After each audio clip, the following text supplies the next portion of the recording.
லேவியராகமம் 11ஆம் அதிகாரம். கர்த்தர் மோசேயையும் ஆரோனையும் நோக்கி, நீங்கள் இஸ்ரவேல் புத்திரரோடே சொல்ல வேண்டியது என்னவென்றால், பூமியில் இருக்கிற சகல மிருகங்களிலும் நீங்கள் புசிக்கத்தக்க ஜீவ ஜந்துக்கள் யாதெனில், மிருகங்களில் விரிகுளம்புள்ளதாயிருந்து குளம்புகள் இரண்டாக பிரிந்திருக்கிறதும் அசை போடுகிறதுமானவைகளை எல்லாம் நீங்கள் புசிக்கலாம். ஆனாலும் அசை போடுகிறதும் விரிகுளம்புள்ளதுமானவைகளில் ஒட்டகமானது அசை போடுகிறதாயிருந்தாலும் அதற்கு விரிகுளம்பில்லாதபடியால் அது உங்களுக்கு அசுத்தமாயிருக்கும். குளிமுசலானது அசை போடுகிறதாயிருந்தாலும் அதற்கு விரிகுளம்பில்லை, அது உங்களுக்கு அசுத்தமாயிருக்கும். முயலானது அசை போடுகிறதாயிருந்தும் அதற்கு விரிகுளம்பில்லை, அது உங்களுக்கு அசுத்தமாயிருக்கும். பன்றியின் குழம்பு விரிகுளம்பும் இரண்டாக பிரிந்ததுமாயிருந்தும் அது அசை போடாது, அது உங்களுக்கு அசுத்தமாயிருக்கும். இவைகளின் மாம்சத்தை புசிக்கவும் இவைகளின் உடல்களை தொடவும் வேண்டாம், இவைகள் உங்களுக்கு தீட்டாயிருக்க கடவது. ஜலத்தில் இருக்கிறவைகளில் நீங்கள் புசிக்கத்தக்கது யாதெனில், கடல்களும் ஆறுகளும் ஆகிய தண்ணீர்களிலே சிறகும் செதிளும் உள்ளவைகளை எல்லாம் நீங்கள் புசிக்கலாம். ஆனாலும் கடல்களும் ஆறுகளும் ஆகிய தண்ணீர்களில் நீந்துகிறதும் வாழுகிறதுமான பிராணிகளில் சிறகும் செதிலும் இல்லாதவைகள் யாவும் உங்களுக்கு அருவருப்பாயிருப்பதாக. அவைகள் உங்களுக்கு அருவருப்பாயிருக்க கடவது. அவைகளின் மாம்சத்தை புசியாதிருந்து அவைகளின் உடல்களை அருவருப்பீர்களாக. தண்ணீர்களிலே சிறகும் செதிளும் இல்லாத யாவும் உங்களுக்கு அருவருப்பாயிருக்க கடவது. பறவைகளில் நீங்கள் புசியாமல் அருவருக்க வேண்டியவைகள் யாதெனில், கழுகும் கருடனும் கடலுராஞ்சியும் பருந்தும் சகலவித வல்லூரும் சகலவித காகங்களும் தீக்குருவியும் கூகையும் செம்புகமும் சகலவித டேகையும் ஆந்தையும் நீர்க்காகமும் கோட்டானும் நாரையும் கூளக்கடாவும் குருகும் கொக்கும் சகலவித ராஜாளியும் புழுக்கொத்தியும் வவ்வாலும் ஆகிய இவைகளே. பறக்கிறவைகளில் 4 காலால் நடமாடுகிற ஊரும் பிராணிகள் யாவும் உங்களுக்கு அருவருப்பாயிருப்பதாக. ஆகிலும் பறக்கிறவைகளில் 4 காலால் நடமாடுகிற யாவிலும் நீங்கள் புசிக்கத்தக்கது யாதெனில், தரையிலே தத்துகிறதற்கு கால்களுக்கு மேல் தொடைகள் உண்டாயிருக்கிறவைகளிலே வெட்டுக்கிளி ஜாதியாயிருக்கிறதையும், சோலையாம் என்னும் கிளி ஜாதியாயிருக்கிறதையும், அர்கொல் என்னும் கிளி ஜாதியாயிருக்கிறதையும், ஆகாபு என்னும் கிளி ஜாதியாயிருக்கிறதையும் நீங்கள் புசிக்கலாம். பறக்கிறவைகளில் 4 காலால் நடமாடுகிற மற்ற யாவும் உங்களுக்கு அருவருப்பாயிருப்பதாக. அவைகளாலே தீட்டுப்படுவீர்கள். அவைகளின் உடலை தொடுகிறவன் எவனும் சாயங்காலம் மட்டும் தீட்டுப்பட்டிருப்பான். அவைகளின் உடலை சுமந்தவன் எவனும் தன் வஸ்திரங்களை தோய்க்க கடவன். அவன் சாயங்காலம் மட்டும் தீட்டுப்பட்டிருப்பான். விரி நகங்கள் உள்ளவைகளாயிருந்தும் இருவிளவான குளம்பில்லாமலும் அசை போடாமலும் இருக்கிற மிருகங்கள் யாவும் உங்களுக்கு அசுத்தமாயிருப்பதாக. அவைகளை தொடுகிறவன் எவனும் தீட்டுப்படுவான். 4 காலால் நடக்கிற சகல ஜீவன்களிலும் தங்கள் உள்ளங்கால்களை ஊன்றி நடக்கிற யாவும் உங்களுக்கு அசுத்தமாயிருப்பதாக. அவைகளின் உடலை தொடுகிறவன் எவனும் சாயங்காலம் மட்டும் தீட்டுப்பட்டிருப்பான். அவைகளின் உடலை சுமந்தவன் தன் வஸ்திரங்களை தோய்க்க கடவன். அவன் சாயங்காலம் மட்டும் தீட்டுப்பட்டிருப்பான். இவைகள் உங்களுக்கு தீட்டாயிருக்க கடவது.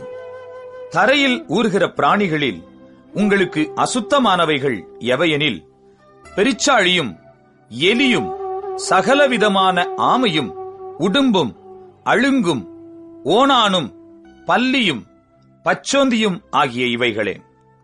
சகல ஊரும் பிராணிகளிலும் இவைகள் உங்களுக்கு தீட்டாயிருக்க கடவது. அவைகளில் செத்ததை தொடுகிறவன் எவனும் சாயங்காலம் மட்டும் தீட்டுப்பட்டிருப்பான். அவைகளில் செத்தது ஒன்று யாதொன்றின் மேல் விழுந்தால் அது தீட்டுப்பட்டிருக்கும். அது மரப்பாத்திரமானாலும் வஸ்திரமானாலும் தோலானாலும் பையானாலும் வேலை செய்கிறதற்கேற்ற ஆயுதமானாலும் சாயங்காலம் மட்டும் தீட்டாயிருக்கும். அது தண்ணீரில் போடப்பட வேண்டும். அப்பொழுது சுத்தமாகும். அவைகளில் ஒன்று மண்பாண்டத்திற்குள் விழுந்தால் அதற்குள் இருக்கிறவை யாவும் தீட்டுப்பட்டிருக்கும். அதை உடைத்து போட வேண்டும். புசிக்கத்தக்க போஜன பதார்த்தத்தின் மேல் அந்த தண்ணீர் பட்டால் அது தீட்டாகும். குடிக்கத்தக்க எந்த பானமும் அப்படிப்பட்ட பாத்திரத்தினால் தீட்டுப்படும்.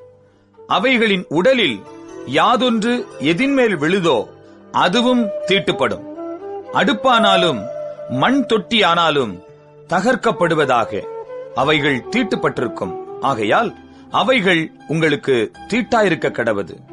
ஆனாலும் நீரூற்றும் மிகுந்த ஜலம் உண்டாகிய கிணறும் சுத்தமாயிருக்கும். அவைகளிலுள்ள உடலை தொடுகிறவனோ தீட்டுப்படுவான். மேற்சொல்லியவைகளின் உடலில் யாதொன்று விதைத்தானியத்தின் மேல் விழுந்தால் அது தீட்டுப்படாது.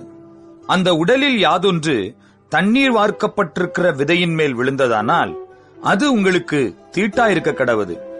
உங்களுக்கு ஆகாரத்துக்கான ஒரு மிருகம் செத்தால் அதன் உடலை தொடுகிறவன் சாயங்காலம் மட்டும் தீட்டுப்பட்டிருப்பான். அதன் மாம்சத்தை புசித்தவன் தன் வஸ்திரங்களை தோய்க்க கடவன். அவன் சாயங்காலம் மட்டும் தீட்டுப்பட்டிருப்பான். அதன் உடலை எடுத்து போனவனும் தன் வஸ்திரங்களை தோய்க்க கடவன். அவனும் சாயங்காலம் மட்டும் தீட்டுப்பட்டிருப்பான். தரையில் ஊறுகிற பிராணிகள் எல்லாம் உங்களுக்கு அருவருப்பாயிருக்க கடவது. அவை புசிக்கப்படலாகாது. தரையில் ஊறுகிற சகல பிராணிகளிலும் வயிற்றினால் நகருகிறவைகளையும் 4 காலால் நடமாடுகிறவைகளையும் அநேகங் கால்கள் உள்ளவைகளையும் புசியாதிருப்பீர்களாக. அவைகள் அருவருப்பானவைகள். ஊறுகிற எந்த பிராணிகளிலும் உங்களை அருவருப்பாக்கிக் கொள்ளாமலும் அவைகளால் தீட்டுப்படாமலும் இருப்பீர்களாக. அவைகளாலே நீங்கள் தீட்டுப்படுவீர்கள். நான் உங்கள் தேவனாகிய கர்த்தர். நான் பரிசுத்தர். ஆகையால் தரையில் ஊறுகிற எந்த பிராணிகளிலும் உங்களை தீட்டுப்படுத்தாமல் உங்களை பரிசுத்தமாக்கிக் கொண்டு பரிசுத்தராயிருப்பீர்களாக. நான் உங்கள் தேவனாயிருக்கும்படி உங்களை எகிப்து தேசத்திலிருந்து வரப்பண்ணின கர்த்தர். நான் பரிசுத்தர். ஆகையால் நீங்களும் பரிசுத்தராயிருப்பீர்களாக. சுத்தமானதற்கும் அசுத்தமானதற்கும், புசிக்கத்தக்க ஜந்துக்களுக்கும் புசிக்கத்தகாத ஜந்துக்களுக்கும் வித்தியாசம் பண்ணும் பொருட்டு மிருகத்துக்கும் பறவைகளுக்கும் தண்ணீர்களில் நீந்துகிற சகல ஜீவ ஜந்துக்களுக்கும் பூமியின் மேல் ஊறுகிற சகல பிராணிகளுக்கும் அடுத்த பிரமாணம் இதுவே என்று சொல்லுங்கள் என்றார். லேவியராகமம் 12ஆம் அதிகாரம். பின்னும் கர்த்தர் மோசேயை நோக்கி, நீ இஸ்ரவேல் புத்திரரோடே சொல்ல வேண்டியது என்னவென்றால், ஒரு ஸ்திரீ கர்ப்பவதியாகி ஆண் பிள்ளையை பெற்றால் அவள் சூதக ஸ்திரீ விலக்கமாயிருக்கும் நாட்களுக்கு சரியாக 7 நாள் தீட்டாயிருப்பாள். 8ஆம் நாளிலே அந்த பிள்ளையினுடைய நுனித்தோலின் மாம்சம் விருத்த சேதனம் பண்ணப்பட கடவது.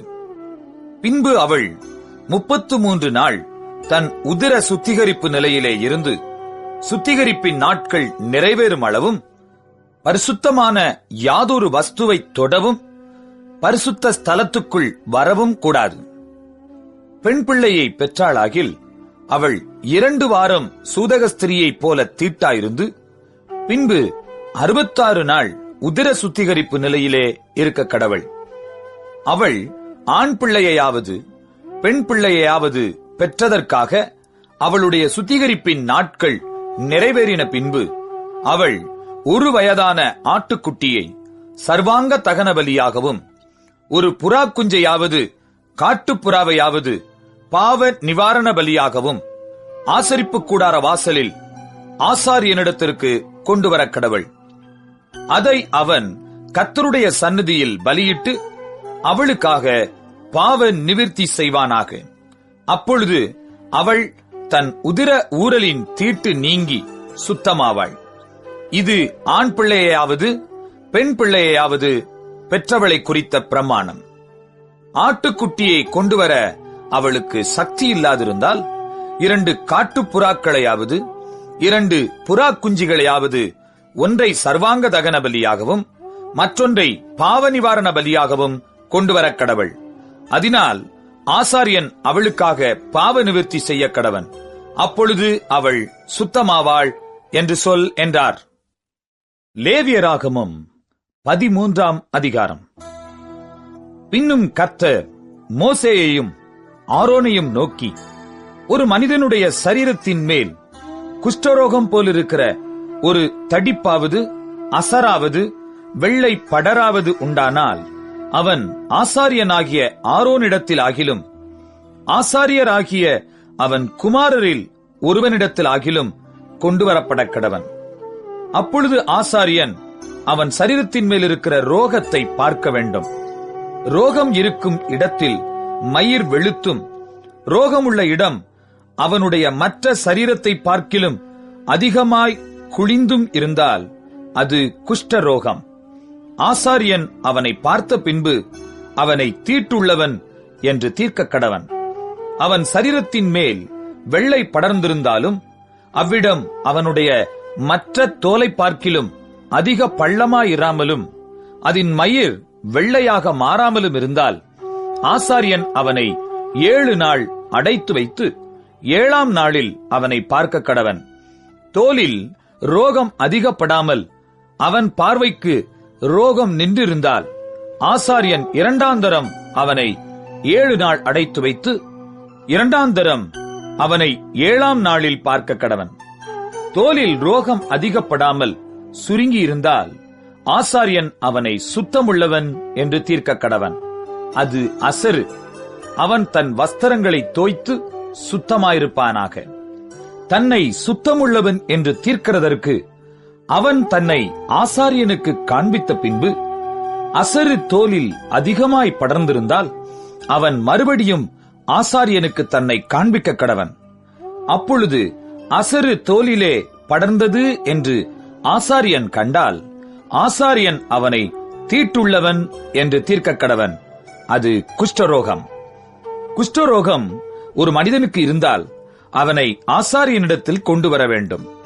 அப்பொழுது ஆசாரியன் அவனை பார்த்து, தோலிலே வெள்ளையான தடிப்பிருந்து அது மயிரை வெண்மையாக மாற பண்ணிற்றென்றும் அந்த தடிப்புள்ள இடத்திலே ரண மாம்சம் உண்டென்றும் கண்டால் அது அவன் சரீரத்திலுள்ள நாள்பட்ட குஷ்டம். அவன் தீட்டுள்ளவன். ஆதலால் ஆசாரியன் அவனை அடைத்து வைக்காமல் தீட்டுள்ளவன் என்று தீர்க்க கடவன். ஆசாரியன் பார்க்கிற இடங்கள் எங்கும் தோலிலே குஷ்டம் தோன்றி அந்த ரோகமுள்ளவனுடைய தலை தொடங்கி அவன் கால் மட்டும் அது தேகம் முழுவதையும் மூடியிருக்க கண்டால் அப்பொழுது ஆசாரியன் பார்த்து, குஷ்டம் அவன் சரீரம் முழுவதையும் மூடியிருந்தால் அவனை சுத்தமுள்ளவன் என்று தீர்க்க கடவன். அவன் உடம்பெல்லாம் வெண்மையாய் போனபடியால் அவன் சுத்தமுள்ளவன். ஆனாலும் ரணமாம்சம் அவனில் காணப்பட்டால் அவன் தீட்டுள்ளவன். ஆகையால் ரணமாம்சத்தை ஆசாரியன் காணும்போது அவனை தீட்டுள்ளவன் என்று தீர்க்க கடவன். ரணமாம்சம் தீட்டுள்ளது, அது குஷ்டம். அல்லது ரணமாம்சம் மாறி வெண்மையானால் அவன் ஆசாரியனிடத்துக்கு வர வேண்டும்.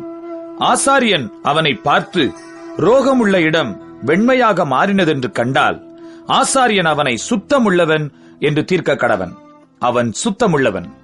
சரீரத்தின் மேல் புண் உண்டாயிருந்து ஆறிப்போய் அவ்விடத்திலே ஒரு வெள்ளை தடிப்பாவது சிவப்பு கலந்த ஒரு வெள்ளை படராவது உண்டானால் அதை ஆசாரியனுக்கு காண்பிக்க வேண்டும். ஆசாரியன் அதை பார்த்து அவ்விடம் மற்ற தோலை பார்க்கிலும் குழிந்திருக்கவும் அதன் மயிர் வெள்ளையாக மாறியிருக்கவும் கண்டால் ஆசாரியன் அவனை தீட்டுள்ளவன் என்று தீர்க்க வேண்டும். அது புண்ணில் எழும்பின குஷ்டம். ஆசாரியன் அதை பார்த்து அதில் வெள்ளை மயிர் இல்லை என்றும் அது மற்ற தோலை பார்க்கிலும் குழிந்திராமல் சுருங்கியிருக்கிறது என்றும் கண்டானாகில் அவனை 7 நாள் அடைத்து வைத்து அது தோலில் அதிகமாய் படர்ந்திருக்க கண்டால் அவனை தீட்டுள்ளவன் என்று தீர்க்க கடவன். அது குஷ்டந்தான். அந்த வெள்ளை படர் அதிகப்படாமல் அவ்வளவில் நின்றிருக்கும் ஆகில் அது புண்ணின் தழும்பாயிருக்கும். ஆகையால் ஆசாரியன் அவனை சுத்தமுள்ளவன் என்று தீர்க்க கடவன். ஒருவனுடைய சரீரத்தின் மேல் நெருப்பு பட்டதினாலே வெந்து அந்த வேக்காடு ஆறிப்போன இடத்திலே சிவப்பான படராவது வெண்மையான படராவது உண்டானால் ஆசாரியன் அதை பார்க்க கடவன். அந்த படரிலே மயிர் வெண்மையாக மாறி அவ்விடம் மற்ற தோலை பார்க்கிலும் பள்ளமாயிருந்தால் அது வேக்காட்டினால் எழும்பின குஷ்டம். ஆகையால் ஆசாரியன் அவனை தீட்டுள்ளவன் என்று தீர்க்க கடவன். அது குஷ்டரோகந்தான். ஆசாரியன் அதை பார்க்கிறபோது படரிலே வெள்ளை மயிர் இல்லை என்றும் அது மற்ற தோலை பார்க்கிலும் குளிந்திராமல் சுருங்கியிருக்கிறது என்றும் கண்டானாகில் அவனை 7 நாள் அடைத்து வைத்து 7ஆம் நாளில் அவனை பார்க்க கடவன். அது தோலில் அதிகமாய் படர்ந்திருந்தால் ஆசாரியன் அவனை தீட்டுள்ளவன் என்று தீர்க்க கடவன். அது குஷ்டரோகம். படரானது தோலில் பெருகாமல் அவ்வளவில் நின்று சுருங்கி இருந்ததாகில் அது சூட்டினால் உண்டான தழும்பு. ஆசாரியன் அவனை சுத்தமுள்ளவன் என்று தீர்க்க கடவன். அது சூட்டினால் வந்த வேக்காடு. புருஷனுக்காகிலும் ஸ்திரீக்காகிலும் தலையிலாவது தாடியிலாவது ஒரு சொறி உண்டானால் ஆசாரியன் அதை பார்த்து அவ்விடம் மற்ற தோலை பார்க்கிலும் பள்ளமும் அதிலே மயிர் பொன்னிறமும் மிருதுவுமாயிருக்க கண்டால் ஆசாரியன் அவனை தீட்டுள்ளவன் என்று தீர்க்க கடவன். அது தலையிலும் தாடியிலும் உண்டாகிற சொறி குஷ்டம். ஆசாரியன் அந்த சொறி குஷ்டத்தை பார்க்கும்போது அவ்விடம் மற்ற தோலை பார்க்கிலும் பள்ளமாயிராமலும் அதிலே கருத்த மயிர் இல்லாமலும் இருக்க கண்டால் ஆசாரியன் அவனை 7 நாள் அடைத்து வைத்து 7ஆம் நாளில் ஆசாரியன் அதை பார்க்க கடவன். அந்த சொறி இடங்கொள்ளாமலும் அதிலே பொன்னிற மயிர் இல்லாமலும் அவ்விடம் மற்ற தோலை பார்க்கிலும் பள்ளமில்லாமலும் இருந்தால் அந்த சொறியுள்ள இடம் தவிர மற்ற யாவையும் அவன் சிரைத்துக் கொள்ள கடவன். பின்பு ஆசாரியன் 2ஆம் தரம் அவனை 7 நாள் அடைத்து வைத்து 7ஆம் நாளில் அதை பார்க்க கடவன். சொறி தோலில் இடங்கொள்ளாமலும் அவ்விடம் மற்ற தோலை பார்க்கிலும் பள்ளமில்லாமலும் இருந்தால் ஆசாரியன் அவனை சுத்தமுள்ளவன் என்று தீர்க்க கடவன். அவன் தன் வஸ்திரங்களை தோய்த்த பின் சுத்தமாயிருப்பான். அவன் சுத்தமுள்ளவன் என்று தீர்க்கப்பட்ட பின் அந்த சொறி தோலில் இடங்கொண்டதானால் ஆசாரியன் அவனை பார்க்க கடவன். சொறி தோலில் இடங்கொண்டிருந்தால் அப்பொழுது மயிர் பொன்னிறமா அல்லவா என்று ஆசாரியன் விசாரிக்க வேண்டியதில்லை. அவன் தீட்டுள்ளவனே. அவன் பார்வைக்கு அந்த சொறி நீங்கி அதில் கருத்த மயிர் முளைத்ததேயாகில் சொறி சொஸ்தமாயிற்று. அவன் சுத்தமுள்ளவன். ஆசாரியன் அவனை சுத்தமுள்ளவன் என்று தீர்க்க கடவன். ஒரு புருஷனுக்காகிலும் ஸ்திரீக்காகிலும் அவர்கள் சரீரத்தின் மேல் வெள்ளை புள்ளிகள் உண்டாயிருந்தால் ஆசாரியன் பார்க்க கடவன். அவர்கள் சரீரத்திலே மங்கின வெள்ளை புள்ளிகள் இருந்தால் அது தோலில் எழும்புகிற வெள்ளை தேமல். அவர்கள் சுத்தமுள்ளவர்கள். ஒருவனுடைய தலைமயிர் உதிர்ந்து அவன் மொட்டையனானாலும் அவன் சுத்தமாயிருக்கிறான். அவனுடைய முன்னந்தலை மயிர் உதிர்ந்தால் அவன் அரை மொட்டையன், அவனும் சுத்தமாயிருக்கிறான். மொட்டை தலையிலாவது அரை மொட்டை தலையிலாவது சிவப்பு கலந்த வெண்மையான படர் உண்டானால் அது அதில் எழும்புகிற குஷ்டம். ஆசாரியன் அவனை பார்க்க கடவன். அவனுடைய மொட்டை தலையிலாவது அரை மொட்டை தலையிலாவது மற்ற அங்கங்களின் மேல் உண்டாகும் குஷ்டத்தைப் போல சிவப்பு கலந்த வெண்மையான தடிப்பு இருக்க கண்டால் அவன் குஷ்டரோகி. அவன் தீட்டுள்ளவன். ஆசாரியன் அவனை தீட்டுள்ளவன் என்று தீர்க்க கடவன். அவன் வியாதி அவன் தலையிலே இருக்கிறது. அந்த வியாதி உண்டாயிருக்கிற குஷ்டரோகி வஸ்திரம் கிழிந்தவனாயும் தன் தலையை மூடாதவனாயும் இருந்து அவன் தன் தாடியை மூடிக்கொண்டு தீட்டு தீட்டு என்று சத்தமிட வேண்டும். அந்த வியாதி அவனில் இருக்கும் நாள் வரைக்கும் தீட்டுள்ளவனாக எண்ணப்பட கடவன். அவன் தீட்டுள்ளவனே. ஆகையால் அவன் தனியே குடியிருக்க வேண்டும். அவன் குடியிருப்பு பாளையத்துக்கு புறம்பே இருக்க கடவது. ஆட்டுமயிர் வஸ்திரத்திலாவது பஞ்சினூல் வஸ்திரத்திலாவது பஞ்சினூல் அல்லது ஆட்டுமயிரான பாவிலாவது ஊடையிலாவது ஒரு தோலிலாவது தோலினால் செய்த எந்தவித வஸ்துவிலாவது குஷ்டதோஷம் தோன்றி வஸ்திரத்திலாவது தோலிலாவது பாவிலாவது ஊடையிலாவது தோலினால் செய்த எந்தவித வஸ்துவிலாவது குஷ்டதோஷம் பச்சையாயாவது சிவப்பாயாவது காணப்பட்டால் அது குஷ்டமாயிருக்கும். அதை ஆசாரியனுக்கு காண்பிக்க வேண்டும். ஆசாரியன் அதை பார்த்து 7 நாள் அடைத்து வைத்து 7ஆம் நாளிலே அதை பார்க்க கடவன். வஸ்திரத்திலாவது பாவிலாவது ஊடையிலாவது தோலிலாவது தோலினால் செய்த எந்தவித வஸ்துவிலாவது அது அதிகப்பட்டிருந்தால் அது அரிக்கிற குஷ்டம், அது தீட்டாயிருக்கும். அந்த தோஷம் இருக்கிற ஆட்டு மயிரினாலும் பஞ்சு நூலினாலும் செய்த வஸ்திரத்தையும் பாவையும் ஊடையையும் தோலினால் செய்த எந்தவித வஸ்துவையும் சுட்டரிக்க கடவன். அது அரிக்கிற குஷ்டம், ஆகையால் அக்னியில் சுட்டரிக்கப்பட வேண்டும். வஸ்திரத்தின் பாவிலாவது ஊடையிலாவது தோலினால் செய்த எந்தவித வஸ்துவிலாவது அந்த தோஷம் அதிகப்படவில்லை என்று ஆசாரியன் கண்டால், அப்பொழுது ஆசாரியன் அதை கழுவச் சொல்லி 2ஆம் தரம் 7 நாள் அடைத்து வைத்து அது கழுவப்பட்ட பின்பு அதை பார்க்க கடவன். அந்த தோஷம் அதிகப்படாதிருந்தாலும் அது நிறம் மாறாததாயிருந்தால் தீட்டாயிருக்கும். அக்னியில் அதை சுட்டரிக்க வேண்டும். அது அவ்வஸ்திரத்தின் உட்புறத்திலும் வெளிப்புறத்திலும் உருவ அரிக்கும். கழுவப்பட்ட பின்பு அது குறுகிற்றென்று ஆசாரியன் கண்டானேயாகில், அதை வஸ்திரத்திலாவது தோலிலாவது பாவிலாவது ஊடையிலாவது இராதபடிக்கு எடுத்து போட வேண்டும். அது இன்னும் வஸ்திரத்திலாவது பாவிலாவது ஊடையிலாவது தோலினால் செய்த எந்தவித வஸ்துவிலாவது காணப்பட்டால் அது படருகிற தோஷம். ஆகையினால் அது உள்ளதை அக்கினியில் சுட்டரிக்க வேண்டும். வஸ்திரத்தின் பாவாவது ஊடையாவது தோலினால் செய்த எந்தவித வஸ்துவாவது கழுவப்பட்ட பின்பு அந்த தோஷம் அதை விட்டு போயிற்றே ஆனால் 2ஆம் தரம் கழுவப்பட வேண்டும். அப்பொழுது சுத்தமாயிருக்கும். ஆட்டு மயிராலாகிலும் பஞ்சு நூலாலாகிலும் நெய்த வஸ்திரத்தையாவது பாவையாவது ஊடையாவது தோலினால் செய்த எந்தவித வஸ்துவையாவது சுத்தமென்றாவது தீட்டென்றாவது தீர்க்கிறதற்கு அதனுடைய குஷ்ட தோஷத்துக்கடுத்த பிரமாணம் இதுவே என்றார். லேவியராகமம் 14ஆம் அதிகாரம். பின்னும் கர்த்தர் மோசேயை நோக்கி, குஷ்டரோகியினுடைய சுத்திகரிப்பின் நாளில் அவனுக்கு அடுத்த பிரமாணம் என்னவென்றால், அவன் ஆசாரியனிடத்தில் கொண்டு வரப்பட வேண்டும். ஆசாரியன் பாளையத்துக்கு புறம்பே போய் குஷ்டரோகியின் குஷ்ட வியாதி சொஸ்தமாயிற்று என்று கண்டால், சுத்திகரிக்கப்பட வேண்டியவனுக்காக உயிரோடு இருக்கும் சுத்தமான 2 குருவிகளையும் கேதுரு கட்டையையும் சிவப்பு நூலையும் ஈசோப்பையும் வாங்கி வர கட்டளையிடக் கடவன்.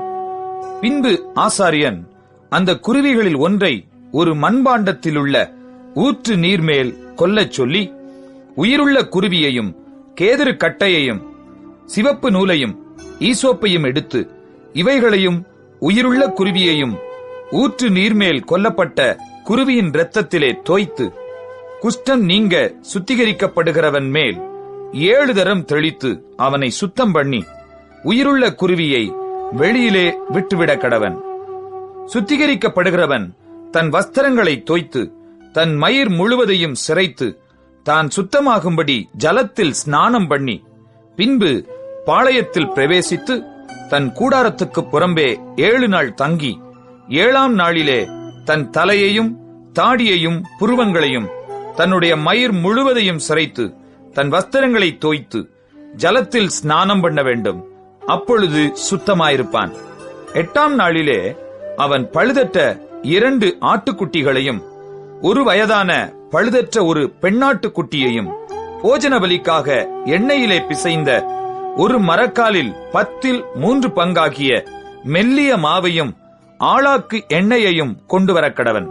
சுத்திகரிக்கிற ஆசாரியன் சுத்திகரிக்கப்படும் மனிதனையும் அவ்வஸ்துக்களையும் ஆசரிப்பு கூடார வாசலிலே கர்த்தருடைய சந்நிதியில் நிறுத்த கடவன்.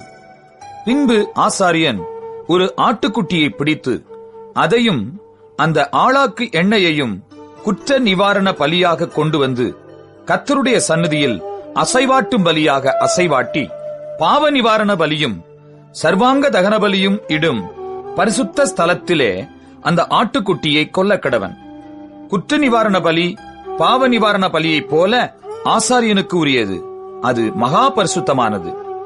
அந்த குற்ற நிவாரண பலியின் இரத்தத்தில் ஆசாரியன் கொஞ்சம் எடுத்து சுத்திகரிக்கப்படுகிறவன் வலது காதின் மடலிலும் அவன் வலது கையின் பெருவிரலிலும் வலது காலின் பெருவிரலிலும் பூசக்கடவன். பின்பு ஆசாரியன் அந்த ஆழாக்கு எண்ணெயிலே கொஞ்சம் தன் இடது கையில் வார்த்து, தன் இடது கையிலுள்ள எண்ணெயில் தன் வலது கையின் விரலை தோய்த்து, தன் விரலினால் 7 தரம் அந்த எண்ணெயில் எடுத்து கர்த்தருடைய சந்நிதியில் தெளித்து, தன் உள்ளங்கையில் இருக்கிற மீதியான எண்ணெயிலே கொஞ்சம் எடுத்து, சுத்திகரிக்கப்படுகிறவன் வலது காதின் மடலிலும் அவன் வலது கையின் பெருவிரலிலும் வலது காலின் பெருவிரலிலும் முந்த பூசியிருக்கிற குற்ற நிவாரண பலியினுடைய இரத்தத்தின் மேல் பூசி, தன் உள்ளங்கையில் இருக்கிற மீதியான எண்ணெயை சுத்திகரிக்கப்படுகிறவன் தலையிலே வார்த்து, கர்த்தருடைய சந்நிதியில் அவனுக்காக பாவ நிவர்த்தி செய்ய கடவன். ஆசாரியன் பாவ நிவாரண பலியையும் செலுத்தி, சுத்திகரிக்கப்படுகிறவனின் தீட்டு நீங்க அவனுக்கு பாவ நிவிர்த்தி செய்து, பின்பு சர்வாங்க தகன பலியை கொன்று, சர்வாங்க தகன பலியையும் போஜன பலியையும் பலிபிடத்தின் மேல் வைத்து அவனுக்காக பாவ நிவிர்த்தி செய்ய கடவன். அப்பொழுது அவன் சுத்தமாயிருப்பான். அவன் இம்மாத்திரம் செய்ய திராணியற்ற தரித்திரனாயிருந்தால், அவன் தன் பாவ நிவிர்த்திக்கென்று அசைவாட்டும் குற்ற நிவாரண பலியாக ஒரு ஆட்டுக்குட்டியையும், போஜன பலிக்கு எண்ணெயில் பிசைந்த ஒரு மரக்கால் மெல்லிய மாவிலே 10 பங்கையும், ஆளாக்கு எண்ணெயையும், தன் திராணிக்கு தக்கபடி 2 காட்டுப்புறாக்களையாவது 2 புறா குஞ்சுகளையாவது, ஒன்று பாவ நிவாரண பலியாகவும் மற்றொன்று சர்வாங்க தகன பலியாகவும் செலுத்தும்படி வாங்கி, தான் சுத்திகரிக்கப்படும்படி 8ஆம் நாளில் ஆசரிப்பு கூடார வாசலிலே கர்த்தருடைய சந்நிதியில் ஆசாரியனிடத்துக்கு கொண்டு வருவானாக. அப்பொழுது ஆசாரியன் குற்ற நிவாரண பலிக்குரிய ஆட்டுக்குட்டியையும் அந்த ஆளாக்கு எண்ணெயையும் வாங்கி கர்த்தருடைய சந்நிதியில் அசைவாட்டும் போஜன பலியாக அசைவாட்டி, குற்ற நிவாரண பலிக்கான அந்த ஆட்டுக்குட்டியை கொன்று, குற்ற நிவாரண பலியின் இரத்தத்தில் கொஞ்சம் எடுத்து, சுத்திகரிக்கப்படுகிறவன் வலது காதின் மடலிலும் அவன் வலது கையின் பெருவிரலிலும் வலது காலின் பெருவிரலிலும் பூசி, அந்த எண்ணெயிலே கொஞ்சம் தன் இடது கையில் வார்த்து, தன் இடது கையிலுள்ள எண்ணெயிலே தன் வலது விரலை தோய்த்து, கர்த்தருடைய சந்நிதியில் 7 தரம் தெளித்து, தன் உள்ளங்கையில் இருக்கிற எண்ணெயில் கொஞ்சம் எடுத்து, சுத்திகரிக்கப்படுகிறவன் வலது காதின் மடலிலும் அவன் வலது கையின் பெருவிரலிலும் வலது காலின் பெருவிரலிலும் குற்ற நிவாரண பலியின் இரத்தம் பூசியிருக்கிற இடத்தின் மேல் பூசி, தன் உள்ளங்கையில் இருக்கிற மற்ற எண்ணெயை சுத்திகரிக்கப்படுகிறவன் தலையின் மேல் அவனுக்காக கர்த்தருடைய சந்நிதியில் பாவ நிவிர்த்தி செய்யும்படி தடவி, பின்பு அவன் தன் திராணிக்கும் தகுதிக்கும் தக்கதாய் காட்டுப்புறாக்களையாவது புறா குஞ்சுகளையாவது கொண்டு வந்து, அவைகளில் ஒன்றை பாவ நிவாரண பலியும் மற்றொன்றை சர்வாங்க தகன பலியும் ஆக்கி போஜன பலியோட கூட செலுத்தி, இப்படியே ஆசாரியன் சுத்திகரிக்கப்படுகிறவனுக்காக கர்த்தருடைய சந்நிதியில் பாவ நிவிர்த்தி செய்ய கடவன்.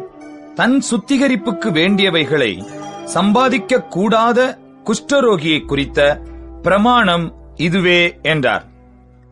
பின்னும் கர்த்தர் மோசேயையும் ஆரோனையும் நோக்கி, நான் உங்களுக்கு காணியாட்சியாக கொடுக்கும் கானான் தேசத்திலே நீங்கள் போய் சேர்ந்த பின்பு, உங்கள் காணியாட்சியான தேசத்தில் ஒரு வீட்டிலே குஷ்ட தோஷத்தை நான் வரப்பண்ணினால், அந்த வீட்டிற்கு உடையவன் வந்து வீட்டிலே தோஷம் வந்திருக்கிறதாக தோன்றுகிறது என்று ஆசாரியனுக்கு அறிவிக்க கடவன். அப்பொழுது வீட்டிலுள்ள யாவும் தீட்டுப்படாதபடிக்கு ஆசாரியன் அந்த தோஷத்தை பார்க்க போகும் முன்னே வீட்டை ஒளித்து வைக்கும்படி சொல்லி, பின்பு வீட்டை பார்க்கும்படி போய் அந்த தோஷம் இருக்கிற இடத்தை பார்க்க கடவன். அப்பொழுது வீட்டுச் சுவர்களிலே கொஞ்சம் பச்சையும் கொஞ்சம் சிவப்புமான குழி விழுந்திருந்து அவைகள் மற்ற சுவரை பார்க்கிலும் பள்ளமாயிருக்க கண்டால், ஆசாரியன் வீட்டை விட்டு புறப்பட்டு வாசற்படியிலே வந்து வீட்டை 7 நாள் அடைத்து வைத்து 7ஆம் நாளிலே திரும்ப போய் பார்த்து, தோஷம் வீட்டுச் சுவர்களில் படர்ந்ததென்று கண்டால், தோஷம் இருக்கும் அவ்விடத்து கல்லுகளை பெயர்க்கவும் பட்டணத்துக்கு புறம்பே அசுத்தமான ஒரு இடத்திலே போடவும் அவன் கட்டளையிட்டு, வீட்டை உள்ளே சுற்றிலும் செதுக்கச் சொல்லி, செதுக்கி போட்ட மண்ணை பட்டணத்துக்கு புறம்பே அசுத்தமான ஒரு இடத்திலே கொட்டவும், வேறே கல்லுகளை எடுத்து வந்து அந்த கல்லுகளுக்கு பதிலாக கட்டி வேறே சாந்தை எடுத்து வீட்டை பூசவும் கட்டளையிடுவானாக. கல்லுகளை பெயர்த்து வீட்டை செதுக்கி நவமாய் பூசின பின்பும் அந்த தோஷம் திரும்ப வீட்டில் வந்ததானால் ஆசாரியன் போய் பார்க்க கடவன். தோஷம் வீட்டில் படர்ந்ததானால் அது வீட்டை அரிக்கிற குஷ்டம், அது தீட்டாயிருக்கும். ஆகையால் வீடு முழுவதையும் இடித்து அதன் கல்லுகளையும் மரங்களையும் அதன் சாந்து எல்லாவற்றையும் பட்டணத்துக்கு புறம்பே அசுத்தமான இடத்திலே கொண்டு போக வேண்டும். வீடு அடைக்கப்பட்டிருக்கும் நாட்களில் அதற்குள் பிரவேசிக்கிறவன் சாயங்காலம் மட்டும் தீட்டுப்பட்டிருப்பான். அந்த வீட்டிலே படுத்தவன் தன் வஸ்திரங்களை தோய்க்க கடவன். அந்த வீட்டிலே சாப்பிட்டவனும் தன் வஸ்திரங்களை தோய்க்க கடவன்.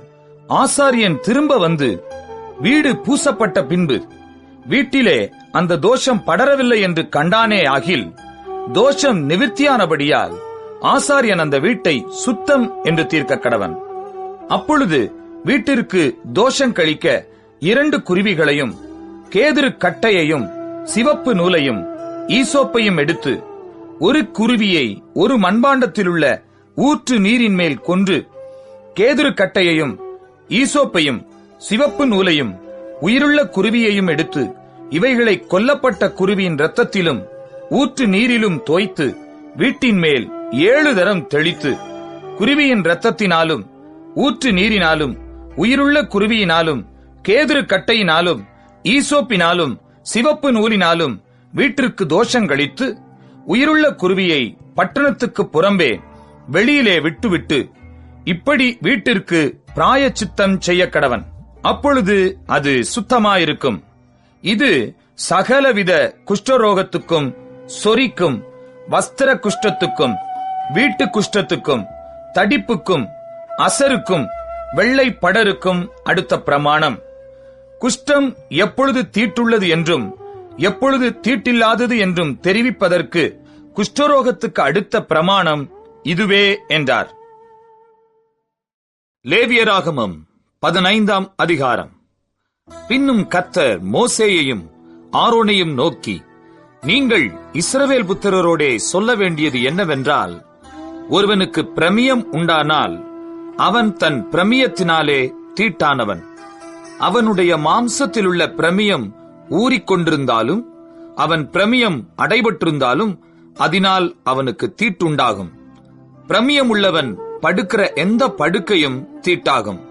அவன் எதின்மேல் உட்காருகிறானோ அதுவும் தீட்டாகும். அவன் படுக்கையை தொடுகிறவன் தன் வஸ்திரங்களை தோய்த்து தண்ணீரில் முழுக கடவன். சாயங்காலம் மட்டும் அவன் தீட்டுப்பட்டிருப்பானாக.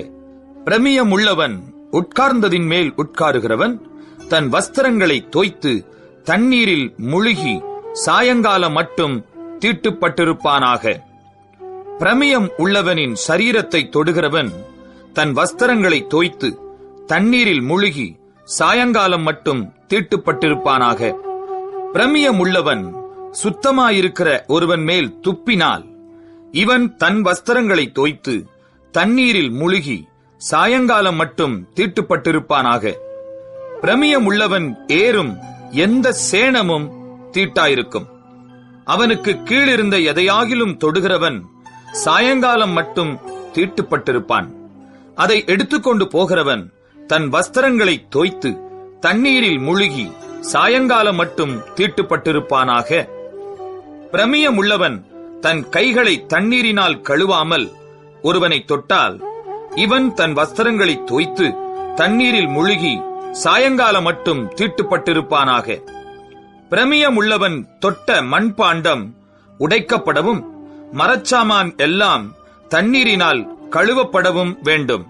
பிரமியம் உள்ளவன் தன் பிரமியம் நீங்கி சுத்தமானால் தன் சுத்திகரிப்புக்கென்று 7 நாள் எண்ணிக்கொண்டிருந்து தன் வஸ்திரங்களை தோய்த்து தன் தேகத்தை ஊற்று நீரில் கழுவ கடவன்.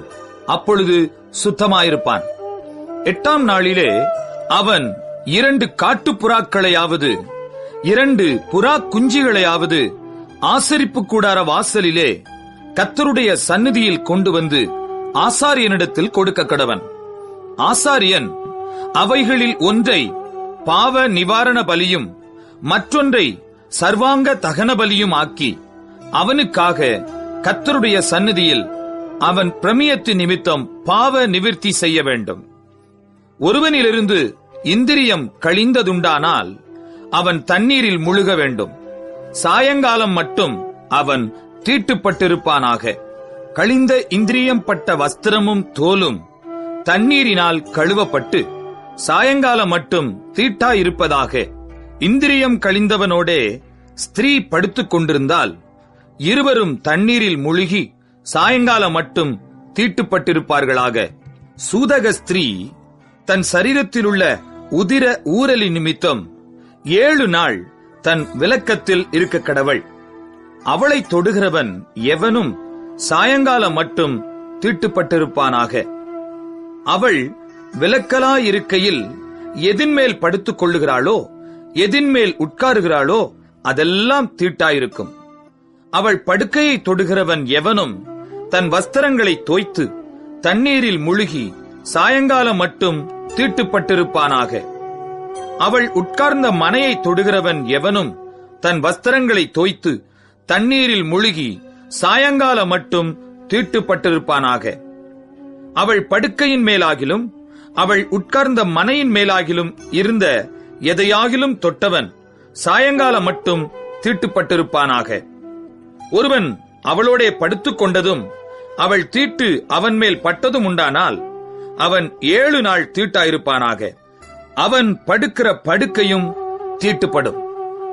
ஒரு ஸ்திரீ விலகியிருக்க வேண்டிய காலம் அல்லாமல் அவளுடைய உதிரம் அநேக நாள் ஊறிக்கொண்டிருந்தால், அல்லது அந்த காலத்துக்கு மிஞ்சி அது கண்டிருக்கும் நாளெல்லாம் ஊறிக்கொண்டிருந்தால், தன் விலக்கத்தின் நாட்களில் இருந்தது போல அவள் தீட்டாயிருப்பாளாக. அந்த நாட்களெல்லாம் அவள் படுக்கும் எந்த படுக்கையும் அவள் விலக்கத்தின் படுக்கையைப் போல அவளுக்கு தீட்டாயிருக்கும். அவள் உட்கார்ந்த மனையும் அவளுடைய விலக்கத்தின் தீட்டைப் போலவே தீட்டாயிருக்கும். அப்படிப்பட்டவைகளை தொடுகிறவன் எவனும் தன் வஸ்திரங்களை தோய்த்து தண்ணீரில் முழுகி சாயங்காலம் மட்டும் தீட்டுப்பட்டிருப்பானாக. அவள் தன் உதிர ஊரல் நின்று சுத்தமான போது அவள் 7 நாள் எண்ணிக்கொள்வாளாக. அதன் பின்பு சுத்தமாயிருப்பாள். 8ஆம் நாளிலே 2 காட்டுப்புறாக்களையாவது 2 புறா குஞ்சிகளையாவது ஆசரிப்பு கூடார வாசலில் ஆசாரியனிடத்தில் கொண்டு வரக் கடவள். ஆசாரியன் அவைகளில் ஒன்றை பாவ நிவாரண பலியும் மற்றொன்றை சர்வாங்க தகன பலியும் ஆக்கி அவளுக்காக கர்த்தருடைய சந்நிதியில் அவளுடைய உதிர ஊரலி நிமித்தம் பாவ நிவிர்த்தி செய்ய கடவன். இஸ்ரவேல் புத்திரர் தங்கள் நடுவே இருக்கிற என்னுடைய வாசஸ்தலத்தை தீட்டுப்படுத்தி தங்கள் தீட்டுகளால் சாகாதபடிக்கு இப்படி நீங்கள் அவர்கள் தீட்டுகளுக்கு அவர்களை விலக்கி வைக்க கடவீர்கள். பிரமியம் உள்ளவனுக்கும் இந்திரிய கழிவினாலே தீட்டானவனுக்கும் சூதக பலவீனம் உள்ளவளுக்கும் பிரமியமுள்ள ஸ்திரீ புருஷருக்கும் தீட்டாயிருக்கிறவளோடே படுத்துக் கொண்டவனுக்கும் ஏற்ற பிரமாணம் இதுவே என்றார். லேவியராகமம் 16ஆம் அதிகாரம். ஆரோனின் 2 குமாரர் கர்த்தருடைய சந்நிதியிலே சேர்ந்து மரித்து போன பின்பு கர்த்தர் மோசேயை நோக்கி, கிருபாசனத்தின் மேல் ஒரு மேகத்தில் நான் காணப்படுவேன். ஆதலால் உன் சகோதரனாகிய ஆரோன் சாகாதபடி பரிசுத்த ஸ்தலத்திலே திரைக்கு உட்புறத்தில் இருக்கிற பெட்டியின் மேலுள்ள கிருபாசன மூடிக்கு முன்பாக சகல வேளையிலும் வரவேண்டாம் என்று அவனுக்கு சொல். ஆரோன் பரிசுத்த ஸ்தலத்துக்குள் பிரவேசிக்க வேண்டிய விதமாவது, அவன் ஒரு காளையை பாவ நிவாரண பலியாகவும் ஒரு ஆட்டுக்கடாவை சர்வாங்க தகன பலியாகவும் செலுத்தி பிரவேசிக்க வேண்டும். அவன் பரிசுத்தமான சணல் நூல் சட்டையை தரித்து தன் அறைக்கு சணல் நூல் ஜல்லடத்தை போட்டு சணல் நூல் இடைக்கச்சையை கட்டி சணல் நூல் பாகையை தரித்துக் கொண்டிருக்க வேண்டும். அவைகள் பரிசுத்த வஸ்திரங்கள். அவன் ஜலத்திலே ஸ்நானம் பண்ணி அவைகளை தரித்துக் கொண்டு இஸ்ரவேல் புத்திரராகிய சபையாரிடத்திலே பாவ நிவாரண பலியாக 2 வெள்ளாட்டுக் கிடாக்களையும் சர்வாங்க தகன பலியாக ஒரு ஆட்டுக்கடாவையும் வாங்க கடவன்.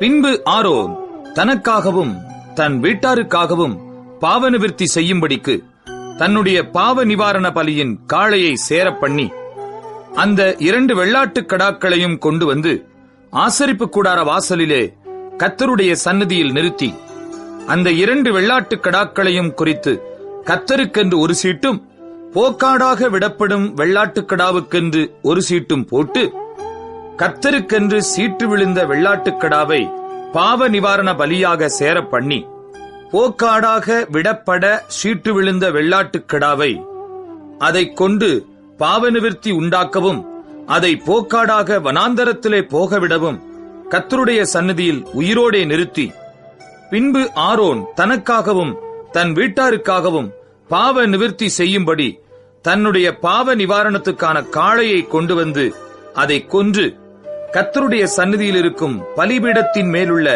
நெருப்பு தணலினால் தூப கலசத்தை நிரப்பி பொடியாக்கப்பட்ட சுகந்த தூப வர்க்கத்திலே தன் கைப்பிடிகள் நிறைய எடுத்து திரைக்கு உட்புறமாக கொண்டு வந்து தான் சாகாதபடிக்கு தூப மேகமானது சாட்சி பெட்டியின் மேல் இருக்கும் கிருபாசனத்தை மூடத்தக்கதாக கர்த்தருடைய சந்நிதியில் அக்னியின் மேல் தூப வர்க்கத்தை போடக்கடவன்.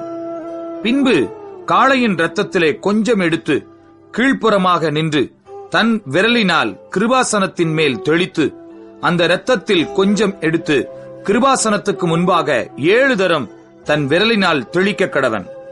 பின்பு ஜனத்தினுடைய பாவ நிவாரண பலியான வெள்ளாட்டுக் கடாவை அவன் கொன்று அதன் இரத்தத்தை திரைக்கு உட்புறமாக கொண்டு வந்து காளையின் இரத்தத்தை தெளித்தது போல அதன் இரத்தத்தையும் கிருபாசனத்தின் மேலும் அதற்கு முன்பாகவும் தெளித்து இஸ்ரவேல் புத்திரருடைய தீட்டுக்களின் நிமித்தமும் அவர்களுடைய சகல பாவங்களினாலும் உண்டான அவர்களுடைய மீறுதல்களின் நிமித்தமும் பரிசுத்த ஸ்தலத்திற்காக பிராயச்சித்தம் செய்து அவர்களிடத்தில் அவர்களுடைய தீட்டுகளுக்குள்ளே நிற்கிற ஆசரிப்பு கூடாரத்திற்காகவும் அப்படியே செய்ய கடவன்.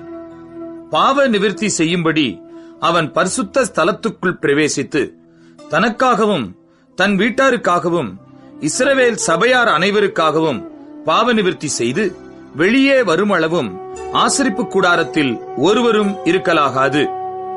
பின்பு அவன் கர்த்தருடைய சந்நிதியில் இருக்கிற பலிபீடத்தண்டை வந்து அதற்காக பிராயச்சித்தம் செய்து காளையின் இரத்தத்திலும் வெள்ளாட்டுக் கடாவின் இரத்தத்திலும் கொஞ்சம் எடுத்து பலிபீடத்து கொம்புகளின் மேல் சுற்றிலும் பூசி தன் விரலினால் அந்த இரத்தத்தில் எடுத்து 7 தரம் அதின் மேல் தெளித்து அதை இஸ்ரவேல் புத்திரரின் தீட்டுகள் நீங்க சுத்திகரித்து பரிசுத்தப்படுத்த கடவன். அவன் இப்படி பரிசுத்த ஸ்தலத்துக்கும் ஆசரிப்பு கூடாரத்துக்கும் பலிபீடத்துக்கும் பிராயச்சித்தம் செய்து தீர்ந்த பின்பு உயிரோடு இருக்கிற வெள்ளாட்டுக் கடாவை சேரப் பண்ணி அதன் தலையின் மேல் ஆரோன் தன் 2 கைகளையும் வைத்து அதன் மேல் இஸ்ரவேல் புத்திரருடைய சகல அக்கிரமங்களையும் அவர்களுடைய எல்லா பாவங்களினாலும் உண்டான அவர்களுடைய சகல மீறுதல்களையும் அறிக்கையிட்டு அவைகளை வெள்ளாட்டுக் கடாவினுடைய தலையின் மேல் சுமத்தி அதை அதற்கான ஆள்வசமாய் வனாந்தரத்துக்கு அனுப்பிவிட கடவன். அந்த வெள்ளாட்டுக் கடா அவர்களுடைய அக்கிரமங்களையெல்லாம் தன்மேல் சுமந்து கொண்டு குடியில்லாத தேசத்துக்கு போவதாக அவன் அந்த வெள்ளாட்டுக் கடாவை வனாந்தரத்திலே போகவிடக் கடவன். ஆரோன் ஆசரிப்பு கூடாரத்துக்குள் வந்து தான் பரிசுத்த ஸ்தலத்துக்குள் பிரவேசிக்கும் போது உடுத்தியிருந்த சணல் நூல் வஸ்திரங்களை களைந்து அங்கே வைத்துவிட்டு பரிசுத்த இடத்திலே ஜலத்தில் ஸ்நானம் பண்ணி தன் வஸ்திரங்களை உடுத்திக் கொண்டு வெளியே வந்து தன் சர்வாங்க தகன பலியையும் ஜனங்களின் சர்வாங்க தகன பலியையும் இட்டு தனக்காகவும் ஜனங்களுக்காகவும் பாவ நிவிர்த்தி செய்து பாவ நிவாரண பலியின் கொழுப்பை பலிபிடத்தின் மேல் தகனிக்க கடவன். போக விடப்படும் போக்காடாகிய வெள்ளாட்டுக் கடாவை கொண்டு போய் விட்டவன் தன் வஸ்திரங்களை தோய்த்து ஜலத்தில் ஸ்நானம் பண்ணி பின்பு பாளையத்துக்குள் வருவானாக. பாவ நிவிர்த்திக்கென்று பரிசுத்த ஸ்தலத்துக்குள் இரத்தம் கொண்டு வரப்பட்ட பாவ நிவாரண பலியாகிய காளையையும் பாவ நிவாரண பலியாகிய வெள்ளாட்டுக் கடாவையும் பாளையத்துக்கு புறம்பே கொண்டு போய் அவைகளின் தோலையும் மாம்சத்தையும் சாணியையும் அக்கினியிலே சுட்டெரிக்க கடவர்கள். அவைகளை சுட்டரித்தவன் தன் வஸ்திரங்களை தோய்த்து ஜலத்திலே ஸ்நானம் பண்ணி பின்பு பாளையத்துக்குள் வருவானாக. 7ஆம் மாதம் 10ஆம் தேதியிலே சுதேசியானாலும் உங்களுக்குள் தங்கும் பரதேசியானாலும் தங்கள் ஆத்துமாக்களை தாழ்மைப்படுத்துவதுமன்றி ஒரு வேலையும் செய்யாமல் இருக்க வேண்டும். இது உங்களுக்கு நித்திய கட்டளையாயிருக்க கடவது.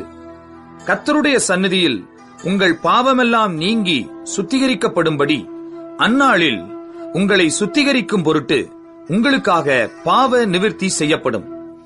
உங்களுக்கு அது விசேஷித்த ஓய்வு நாள். அதிலே உங்கள் ஆத்துமாக்களை தாழ்மைப்படுத்த கடவீர்கள். இது நித்திய கட்டளை.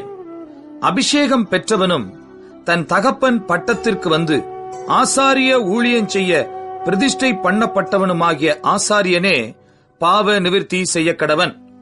அவன் பரிசுத்த வஸ்திரங்களாகிய சணல் நூல் வஸ்திரங்களை உடுத்திக் கொண்டு பரிசுத்த ஸ்தலத்துக்கும் ஆசரிப்பு கூடாரத்துக்கும் பலிபீடத்துக்கும் பிராயச்சித்தம் செய்து ஆசாரியருக்காகவும் சபையின் சகல ஜனங்களுக்காகவும் பாவ நிவிர்த்தி செய்ய கடவன்.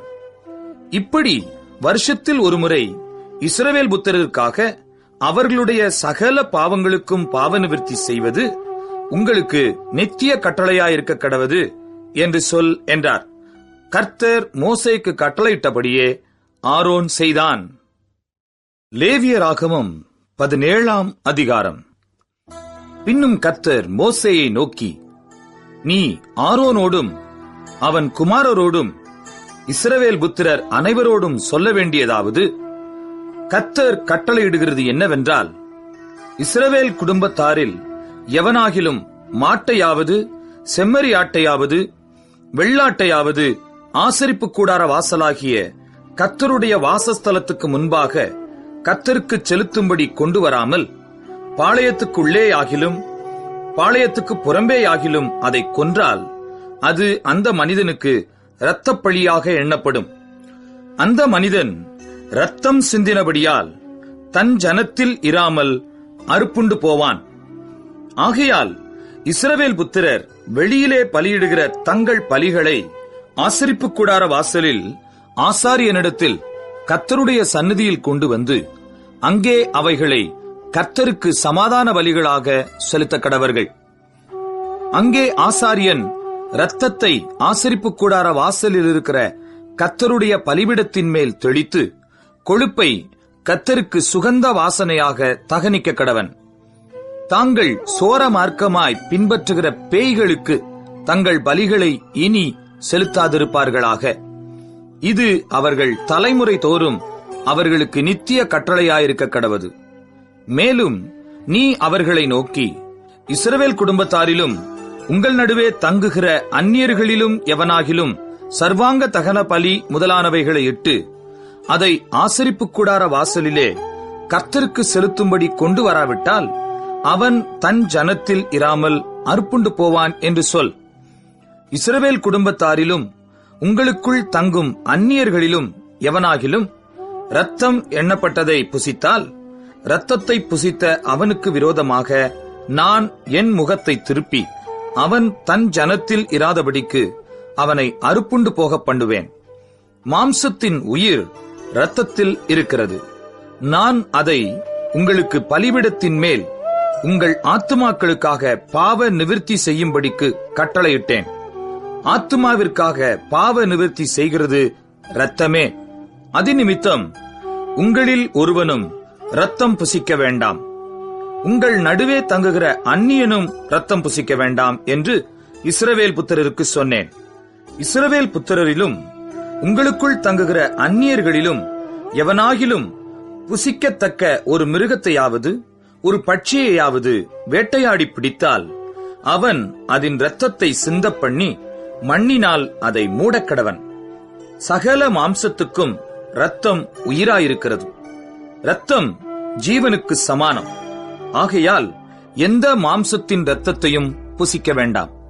சகல மாம்சத்தின் உயிரும் அதன் இரத்தந்தானே. அதை புசிக்கிற எவனும் அறுப்புண்டு போவான் என்று இஸ்ரவேல் புத்திரருக்கு சொன்னேன். தானாய் இறந்து போனதையாவது பீருண்டதையாவது புசித்தவன் எவனும் அவன் சுதேசியானாலும் பரதேசியானாலும் தன் வஸ்திரங்களை தோய்த்து தண்ணீரில் மூழ்கி சாயங்காலம் மட்டும் தீட்டாயிருப்பானாக. பின்பு சுத்தமாயிருப்பான்.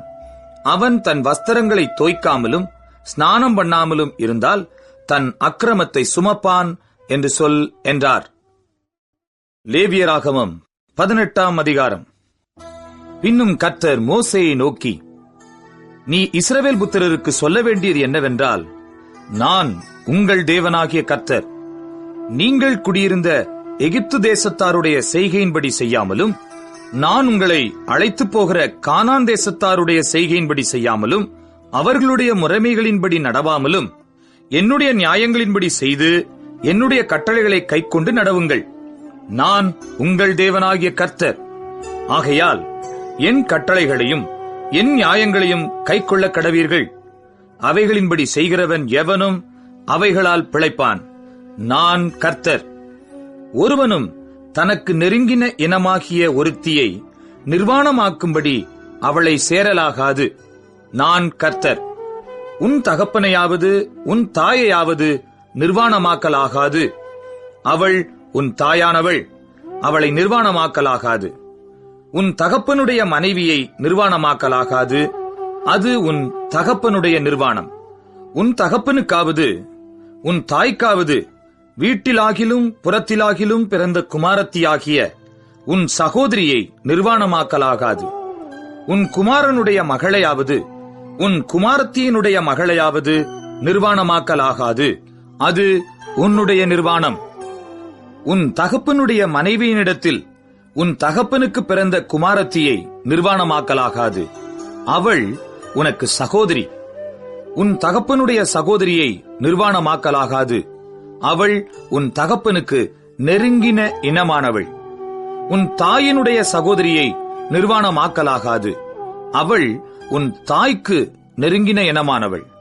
உன் தகப்பனுடைய சகோதரனை நிர்வாணமாக்கலாகாது. அவன் மனைவியை சேராயாக. அவள் உன் தகப்பனுடைய சகோதரி. உன் மருமகளை நிர்வாணமாக்கலாகாது. அவள் உன் குமாரனுக்கு மனைவி. அவளை நிர்வாணமாக்கலாகாது. உன் சகோதரனுடைய மனைவியை நிர்வாணமாக்கலாகாது. அது உன் சகோதரனுடைய நிர்வாணம். ஒரு ஸ்திரீயையும் அவள் மகளையும் நிர்வாணமாக்கலாகாது. அவளுடைய குமாரரின் மகளையும் அவளுடைய குமாரத்தியின் மகளையும் நிர்வாணமாக்கும்படி விவாகம் பண்ணலாகாது. இவர்கள் அவளுக்கு நெருங்கின இனமானவர்கள். அது முறைகேடு. உன் மனைவி உயிரோடு இருக்கையில் அவளுக்கு உபத்திரவமாக அவள் சகோதரியையும் நிர்வாணமாக்கும் பொருட்டு அவளை விவாகம் பண்ணலாகாது. ஸ்திரீயானவள் சூதகத்தால் விலக்கத்தில் இருக்கையில் அவளை நிர்வாணமாக்க அவளோடே சேராதே. பிறனுடைய மனைவியோடே சேரும்படி சயனித்து அவளால் உன்னை தீட்டுப்படுத்திக் கொள்ள வேண்டாம். நீ உன் சந்ததியில் யாரையாகிலும் மோளேகுக்கென்று தீக்கடக்கும்படி இடம் கொடாதே. உன் தேவனுடைய நாமத்தை பரிசுத்த குலைச்சலாக்காதே. நான் கர்த்தர். பெண்ணோடு சம்யோகம் பண்ணுகிறது போல ஆணோடே சம்யோகம் பண்ண வேண்டாம். அது அருவருப்பானது. யாதொரு மிருகத்தோடும் நீ புணர்ச்சி செய்து அதனாலே உன்னை தீட்டுப்படுத்த வேண்டாம். ஸ்திரீயானவள் மிருகத்தோடே புணரும்படி அதற்கு முன்பாக நிற்கலாகாது. அது அருவருப்பான தாறுமாறு. இவைகளில் ஒன்றினாலும் உங்களை தீட்டுப்படுத்தாதிருங்கள். நான் உங்கள் முன்னின்று துரத்தி விடுகிற ஜாதிகள் இவைகள் எல்லாவற்றினாலும் தங்களை தீட்டுப்படுத்தி இருக்கிறார்கள். தேசமும் தீட்டுப்படுத்தப்பட்டிருக்கிறது. ஆகையால் அதன் அக்கிரமத்தை விசாரிப்பேன். தேசம் தன் குடிகளை கக்கிப் போடும். இந்த அருவருப்புகளை எல்லாம் உங்களுக்கு முன் இருந்த அந்த தேசத்தின் மனிதர் செய்ததினாலே தேசம் தீட்டாயிற்று. இப்பொழுதும் உங்களுக்கு முன் இருந்த ஜாதிகளை தேசம் கக்கிப் போட்டது போல நீங்கள் அதை தீட்டுப்படுத்தும் போது அது உங்களையும் கக்கிப் போடாதபடிக்கு நீங்கள் என் கட்டளைகளையும் என் நியாயங்களையும் கைக்கொண்டு தேசத்திலே பிறந்தவனானாலும் உங்கள் நடுவே தங்குகிற அந்நியனானாலும் இந்த அருவருப்புகளில் ஒன்றையும் செய்ய வேண்டாம். இப்படிப்பட்ட அருவருப்பானவைகளில் யாதொன்றை யாராவது செய்தால் செய்த அந்த ஆத்துமாக்கள் ஜனத்தில் இராதபடிக்கு அறுப்புண்டு போவார்கள். ஆகையால் உங்களுக்கு முன் செய்யப்பட்ட அருவருப்பான முறைமைகளில் யாதொன்றை நீங்கள் செய்து அவைகளால் உங்களை தீட்டுப்படுத்திக் கொள்ளாதபடிக்கு என் கட்டளையை கைக்கொள்ளுங்கள். நான் உங்கள் தேவனாகிய கர்த்தர் என்று சொல் என்றார். லேவியராகமம் 19ஆம் அதிகாரம்.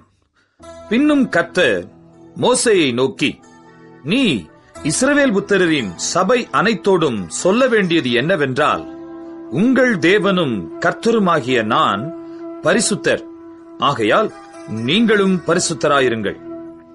உங்களில் அவனவன் தன் தன் தாய்க்கும் தன் தன் தகப்பனுக்கும் பயந்திருக்கவும் என் ஓய்வு நாட்களை ஆசரிக்கவும் கடவீர்கள்.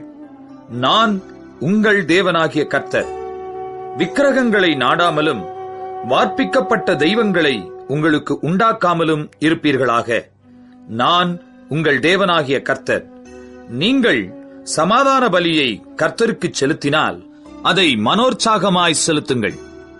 நீங்கள் அதை செலுத்துகிற நாளிலும் மறுநாளிலும் அதை புசிக்க வேண்டும். 3ஆம் நாள் மட்டும் மீதியானது அக்கினியிலே சுட்டரிக்கப்பட கடவது. 3ஆம் நாளில் அதில் ஏதாகிலும் புசிக்கப்பட்டால் அருவருப்பாயிருக்கும், அது அங்கீகரிக்கப்பட மாட்டாது.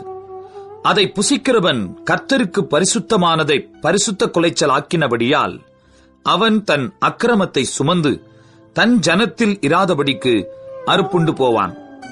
நீங்கள் தேசத்தின் பயிரை அறுக்கும்போது உன் வயலின் ஓரத்தில் இருக்கிறதை தீர அறுக்காமலும் சிந்திக் கிடக்கிற கதிர்களை பொறுக்காமலும் உன் திராட்சைத் தோட்டத்திலே பின்னறுப்பை அறுக்காமலும் அதிலே சிந்திக் கிடக்கிற பழங்களை பொறுக்காமலும் அவைகளை எளியவனுக்கும் பரதேசிக்கும் விட்டுவிடுவாயாக. நான் உங்கள் தேவனாகிய கர்த்தர். நீங்கள் களவு செய்யாமலும் வஞ்சனை பண்ணாமலும் ஒருவருக்கொருவர் பொய் சொல்லாமலும் இருங்கள். என் நாமத்தைக் கொண்டு பொய் ஆணையிடுகிறதினால் உங்கள் தேவனுடைய நாமத்தை பரிசுத்த குலைச்சல் ஆக்காமலும் இருப்பீர்களாக. நான் கர்த்தர். பிறனை ஒடுக்காமலும் கொள்ளையிடாமலும் இருப்பாயாக. கூலிக்காரனுடைய கூலி விடியற்கால மட்டும் உன்னிடத்தில் இருக்கலாகாது. செவிடனை நிந்தியாமலும் குருடனுக்கு முன்னே தடுக்கலை வையாமலும் உன் தேவனுக்கு பயந்திருப்பாயாக. நான் கர்த்தர். நியாய விசாரணையில் அநியாயம் செய்யாதிருங்கள். சிறியவனுக்கு முகதாட்சண்யம் செய்யாமலும் பெரியவனுடைய முகத்துக்கு அஞ்சாமலும் நீதியாக பிறனுக்கு நியாயம் தீர்ப்பாயாக. உன் ஜனங்களுக்குள்ளே அங்கும் இங்கும் கோள் சொல்லித் திரியாயாக. பிறனுடைய இரத்தப்பழிக்கு உட்பட வேண்டாம். நான் கர்த்தர். உன் சகோதரனை உன் உள்ளத்தில் பகையாயாக. பிறன்மேல் பாவம் சுமராதபடிக்கு அவனை எப்படியும் கடிந்து கொள்ள வேண்டும். பழிக்கு பழி வாங்காமலும் உன் ஜனபுத்திரர் மேல் பொறாமை கொள்ளாமலும் உன்னில் நீ அன்பு கூறுவது போல் பிறனிலும் அன்பு கூறுவாயாக.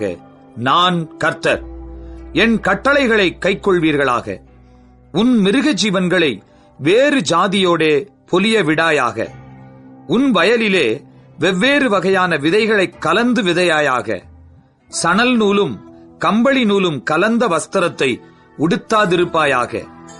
ஒருவனுக்கு அடிமையானவள் ஒரு புருஷனுக்கு நியமிக்கப்பட்டவளாயிருந்து முற்றிலும் மீட்கப்படாமலும் தன்னிச்சையாய் விடப்படாமலும் இருக்க அவளோடே ஒருவன் சம்யோகமாய் சயனம் பண்ணினால் அவர்கள் கொலை செய்யப்படாமல் அடிக்கப்பட வேண்டும். அவள் சுயாதீனமுள்ளவள் அல்ல. அவன் தன் குற்ற நிவாரண பலியாய் ஆசரிப்பு கூடார வாசலிலே கர்த்தருடைய சந்நிதியில் ஒரு ஆட்டுக்கடாவை கொண்டு வர கடவன். அதனாலே ஆசாரியன் அவன் செய்த பாவத்தின் நிமித்தம் அவனுக்காக கர்த்தருடைய சந்நிதியில் பாவ நிவிர்த்தி செய்ய கடவன். அப்பொழுது அவன் செய்த பாவம் அவனுக்கு மன்னிக்கப்படும். நீங்கள் அந்த தேசத்தில் வந்து புசிக்கத்தக்க கனிகளை தருகிற பலவித மரங்களை நாட்டின பின்பு அவைகளின் கனிகளை விருத்த சேதனம் இல்லாதவைகள் என்று எண்ணுவீர்களாக. 3 வருஷம் அது புசிக்கப்படாமல் விருத்த சேதனம் இல்லாததாய் உங்களுக்கு எண்ணப்பட வேண்டும். பின்பு 4ஆம் வருஷத்திலே அவைகளின் கனிகள் எல்லாம் கர்த்தருக்கு துதி செலுத்துகிறதற்கேற்ற பரிசுத்தமாயிருக்கும். 5ஆம் வருஷத்திலே அவைகளின் கனிகளை புசிக்கலாம். இப்படி அவைகளின் பலன் உங்களுக்கு பெருகும்.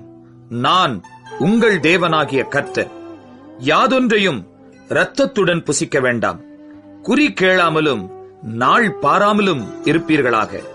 உங்கள் தலைமயிரை சுற்றி ஒதுக்காமலும் தாடியின் ஓரங்களை கத்தரிக்காமலும் செத்தவனுக்காக உங்கள் சரீரத்தை கீறிக்கொள்ளாமலும் அடையாளமான எழுத்துக்களை உங்கள் மேல் குத்திக் கொள்ளாமலும் இருப்பீர்களாக. நான் கர்த்தர்.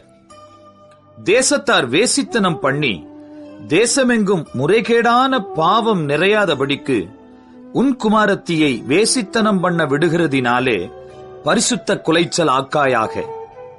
என் ஓய்வு நாட்களை ஆசரித்து என் பரிசுத்த ஸ்தலத்தை குறித்து பயபக்தியாயிருப்பீர்களாக. நான் கர்த்தர். அஞ்சனம் பார்க்கிறவர்களை நாடி குறி சொல்லுகிறவர்களை தேடாதிருங்கள். அவர்களாலே தீட்டுப்பட வேண்டாம். நான் உங்கள் தேவனாகிய கர்த்தர். நரைத்தவனுக்கு முன்பாக எழுந்து முதிர் வயதுள்ளவன் முகத்தை கனம் பண்ணி உன் தேவனுக்கு பயப்படுவாயாக. நான் கர்த்தர். யாதொரு அந்நியன் உங்கள் தேசத்தில் உங்களோடே தங்கினால் அவனை சிறுமைப்படுத்த வேண்டாம். உங்களிடத்தில் வாசம் பண்ணுகிற அந்நியனை சுதேசி போல எண்ணி நீங்கள் உங்களில் அன்பு கூறுகிறது போல அவனிலும் அன்பு கூறுவீர்களாக. நீங்களும் எகிப்து தேசத்தில் அந்நியராயிருந்தீர்களே. நான் உங்கள் தேவனாகிய கர்த்தர். நியாய விசாரணையிலும் அளவிலும் நிறையிலும் படியிலும் அநியாயம் செய்யாதிருப்பீர்களாக. சுமித்திரையான தராசும் சுமித்திரையான நிறைக்கல்லும் சுமித்திரையான மரக்காலும் சுமித்திரையான படியும் உங்களுக்கு இருக்க வேண்டும். நான் உங்களை எகிப்து தேசத்திலிருந்து புறப்பட பண்ணின உங்கள் தேவனாகிய கர்த்தர். ஆகையால் என்னுடைய கட்டளைகள் யாவையும் என்னுடைய நியாயங்கள் யாவையும் கைக்கொண்டு அவைகளின்படி நடக்க கடவீர்கள். நான் கர்த்தர் என்று சொல் என்றார். லேவியராகமம் 20ஆம் அதிகாரம். கர்த்தர் மோசேயை நோக்கி, பின்னும் நீ இஸ்ரவேல் புத்திரரோடே சொல்ல வேண்டியது என்னவென்றால், இஸ்ரவேல் புத்திரரிலும் இஸ்ரவேலில் வாசம் பண்ணுகிற அந்நியர்களிலும் எவனாகிலும் தன் சந்ததியில் ஒரு பிள்ளையை மோளேகுக்கு கொடுத்தால் அவன் கொலை செய்யப்பட வேண்டும். தேசத்தின் ஜனங்கள் அவன் மேல் கல்லெறிய வேண்டும். அவன் என் பரிசுத்த ஸ்தலத்தை தீட்டுப்படுத்தி என் பரிசுத்த நாமத்தை பரிசுத்த குலைச்சலாக்கும்படிக்கு தன் சந்ததியில் ஒரு பிள்ளையை மோளேகுக்கு கொடுத்ததினாலே நான் அப்படிப்பட்டவனுக்கு விரோதமாக எதிர்த்து நின்று அவனை தன் ஜனத்தில் இராதபடிக்கு அறுப்புண்டு போக பண்ணுவேன். அவன் தன் சந்ததியில் ஒரு பிள்ளையை மோளேகுக்கு கொடுக்கும் போது தேசத்தின் ஜனங்கள் அவனை கொலை செய்யாதபடிக்கு கண்சாடையாயிருந்தால் நான் அந்த மனிதனுக்கும் அவன் குடும்பத்துக்கும் விரோதமாக எதிர்த்து நின்று அவனையும் அவன் பிறகே மோளேகை விபச்சார மார்க்கமாய் பின்பற்றின யாவரையும் தங்கள் ஜனத்தில் இராதபடிக்கு அறுப்புண்டு போக பண்ணுவேன். அஞ்சனம் பார்க்கிறவர்களையும் குறி சொல்லுகிறவர்களையும் பின்தொடர்ந்து சோரம் போக எந்த ஆத்துமா அவர்களை நாடுகிறானோ அந்த ஆத்துமாவுக்கு விரோதமாக எதிர்த்து நின்று அவனை தன் ஜனத்தில் இராதபடிக்கு அறுப்புண்டு போக பண்ணுவேன். ஆதலால் நீங்கள் உங்களை பரிசுத்தப்படுத்தி பரிசுத்தராயிருங்கள். நான் உங்கள் தேவனாகிய கர்த்தர். என் கட்டளைகளை கைக்கொண்டு நடவுங்கள். நான் உங்களை பரிசுத்தமாக்குகிற கர்த்தர். தன் தகப்பனையாவது தன் தாயையாவது சபிக்கிற எவனும் கொலை செய்யப்பட கடவன். அவன் தன் தகப்பனையும் தன் தாயையும் சபித்தான். அவன் இரத்தப்பழி அவன் மேல் இருப்பதாக. ஒருவன் பிறனுடைய மனைவியோட விபச்சாரம் செய்தால் பிறன் மனைவியோட விபச்சாரம் செய்த அந்த விபச்சாரனும் அந்த விபச்சாரியும் கொலை செய்யப்பட கடவர்கள். தன் தகப்பன் மனைவியோட சயனிக்கிறவன் தன் தகப்பனை நிர்வாணமாக்கினபடியால் இருவரும் கொலை செய்யப்பட கடவர்கள். அவர்கள் இரத்தப்பழி அவர்கள் மேல் இருப்பதாக. ஒருவன் தன் மருமகளோட சயனித்தால் இருவரும் கொலை செய்யப்பட கடவர்கள். அருவருப்பான தாறுமாறு பண்ணினார்கள். அவர்கள் இரத்தப்பழி அவர்கள் மேல் இருப்பதாக. ஒருவன் பெண்ணோடே சம்யோகம் பண்ணுகிறது போல ஆணோடே சம்யோகம் பண்ணினால் அருவருப்பான காரியம் செய்த அவ்விருவரும் கொலை செய்யப்பட கடவர்கள். அவர்கள் இரத்தப்பழி அவர்கள் மேல் இருப்பதாக. ஒருவன் ஒரு ஸ்திரீயையும் அவள் தாயையும் படைத்தால் அது முறைகேடு. இவ்வித முறைகேடு உங்களுக்குள் இராதபடிக்கு அவனையும் அவர்களையும் அக்கினியில் சுட்டரிக்க வேண்டும். ஒருவன் மிருகத்தோடே புணர்ந்தால் அவன் கொலை செய்யப்பட கடவன். அந்த மிருகத்தையும் கொல்ல கடவீர்கள். ஒரு ஸ்திரீ யாதொரு மிருகத்தோடே சேர்ந்து சயனித்தால் அந்த ஸ்திரீயையும் அந்த மிருகத்தையும் கொல்ல கடவாய். இரு ஜீவனும் கொலை செய்யப்பட வேண்டும். அவைகளின் இரத்தப்பழி அவைகளின் மேல் இருப்பதாக. ஒருவன் தன் தகப்பனுக்காவது தன் தாய்க்காவது குமாரத்தியாயிருக்கிற தன் சகோதரியை சேர்த்து கொண்டு அவன் அவளுடைய நிர்வாணத்தையும் அவள் அவனுடைய நிர்வாணத்தையும் பார்த்தால் அது பாதகம். அவர்கள் தங்கள் ஜனங்களின் கண்களுக்கு முன்பாக அறுப்புண்டு போக கடவர்கள். அவன் தன் சகோதரியை நிர்வாணப்படுத்தினான், அவன் தன் அக்கிரமத்தை சுமப்பான். ஒருவன் சூதக ஸ்திரீயோடே சயனித்து அவளை நிர்வாணமாக்கினால் அவன் அவளுடைய உதிர ஊற்றை திறந்து அவளும் தன் உதிர ஊற்றை வெளிப்படுத்தினபடியால் இருவரும் தங்கள் ஜனத்தில் இராதபடிக்கு அறுப்புண்டு போக வேண்டும். உன் தாயினுடைய சகோதரியையும் உன் தகப்பனுடைய சகோதரியையும் நிர்வாணமாக்காயாக. அப்படிப்பட்டவன் தன் நெருங்கிய இனத்தை அவமானமாக்கினான். அவர்கள் தங்கள் அக்கிரமத்தை சுமப்பார்கள். ஒருவன் தன் தகப்பனின் சகோதரனுடைய மனைவியோடே சயனித்தால் அவன் தன் தகப்பனின் சகோதரனை நிர்வாணமாக்கினான். அவர்கள் தங்கள் பாவத்தை சுமப்பார்கள், சந்தானமில்லாமல் சாவார்கள். ஒருவன் தன் சகோதரன் மனைவியை விவாகம் பண்ணினால் அது அசுத்தம். தன் சகோதரனை நிர்வாணமாக்கினான், அவர்கள் சந்தானமற்றிருப்பார்கள். ஆகையால் நீங்கள் குடியிருப்பதற்காக நான் உங்களை கொண்டு போகிற தேசம் உங்களை கக்கிப் போடாதபடிக்கு நீங்கள் என் கட்டளைகள் யாவையும் என்னுடைய நியாயங்கள் யாவையும் கைக்கொண்டு நடவுங்கள். நான் உங்களுக்கு முன்பாக துரத்தி விடுகிற ஜனத்தினுடைய வழிபாடுகளில் நடவாதிருங்கள். அவர்கள் இப்படிப்பட்ட காரியங்களையெல்லாம் செய்தபடியால் நான் அவர்களை அரோசித்தேன். நீங்கள் அவர்கள் தேசத்தை சுதந்தரிப்பீர்கள் என்று உங்களோடே சொன்னேன். பாலும் தேனும் ஓடுகிற அந்த தேசத்தை உங்களுக்கு சுதந்திரமாக கொடுப்பேன். உங்களை மற்ற ஜனங்களை விட்டு பிரித்தெடுத்த உங்கள் தேவனாகிய கர்த்தர் நானே. ஆகையால் சுத்தமான மிருகங்களுக்கும் அசுத்தமான மிருகங்களுக்கும், சுத்தமான பறவைகளுக்கும் அசுத்தமான பறவைகளுக்கும் நீங்கள் வித்தியாசம் பண்ணி, நான் உங்களுக்கு தீட்டாக எண்ணச் சொல்லி விலக்கின மிருகங்களாலும் பறவைகளாலும் தரையிலே ஊறுகிற யாதொரு பிராணிகளாலும் உங்களை அருவருப்பாக்காதிருப்பீர்களாக. கர்த்தராகிய நான் பரிசுத்தராயிருக்கிறபடியினாலே நீங்களும் எனக்கேற்ற பரிசுத்தவான்களாயிருப்பீர்களாக.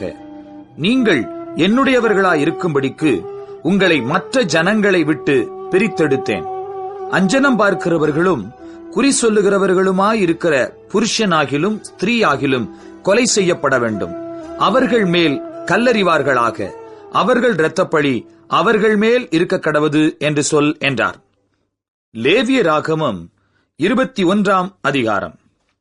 பின்பு கர்த்தர் மோசேயை நோக்கி, ஆரோனின் குமாரராகிய ஆசாரியர்களில் ஒருவனும் தன் ஜனத்தாரில் இறந்து போன யாதொருவருக்காக தங்களை தீட்டுப்படுத்தலாகாதென்று அவர்களுடைய சொல். தன் தாயும் தன் தகப்பனும் தன் குமாரனும் தன் குமாரத்தியும் தன் சகோதரனும் புருஷனுக்கு வாழ்க்கைப்படாமல் தன்னிடத்தில் இருக்கிற கன்னியாஸ்திரியான தன் சகோதரியுமாகிய தனக்கு நெருங்கின இனமான இவர்களுடைய சாவுக்காக தீட்டுப்படலாம்.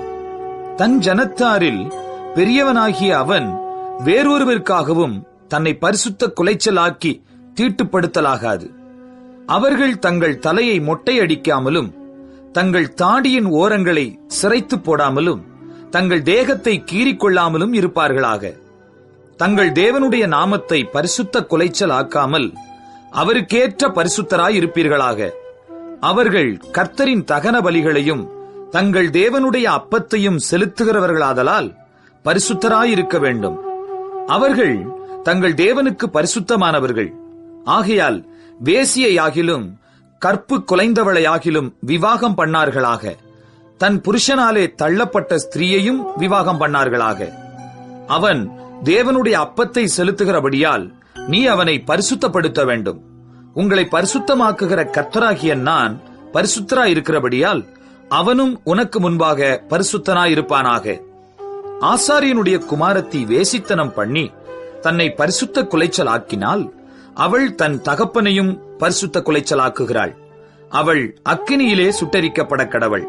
தன் சகோதரருக்குள்ளே பிரதான ஆசாரியனாக தன் சிரசில் அபிஷேக தைலம் வார்க்கப்பட்டவனும் அவனுக்குரிய வஸ்திரங்களை தரிக்கும்படி பிரதிஷ்டை பண்ணப்பட்டவனுமாயிருக்கிறவன் எவனோ அவன் தன் பாகையை எடுக்காமலும் தன் வஸ்திரங்களை கிழித்துக் கொள்ளாமலும் பிரேதம் கிடக்கும் இடத்தில் போகாமலும் தன் தகப்பனுக்காகவும் தன் தாய்க்காகவும் தன்னை தீட்டுப்படுத்திக் கொள்ளாமலும் பரிசுத்த ஸ்தலத்திலிருந்து புறப்படாமலும் தன் தேவனுடைய பரிசுத்த ஸ்தலத்தை பரிசுத்த குலைச்சல் ஆக்காமலும் இருப்பானாக.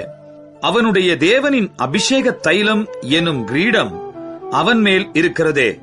நான் கர்த்தர். கன்னிகையாயிருக்கிற பெண்ணை அவன் விவாகம் பண்ண வேண்டும். விதவையானாலும், தள்ளப்பட்டவளையானாலும், கற்பு குலைந்தவளையானாலும், வேசியையானாலும் விவாகம் பண்ணாமல் தன் ஜனங்களுக்குள்ளே ஒரு கன்னிகையை விவாகம் பண்ண கிடவன்.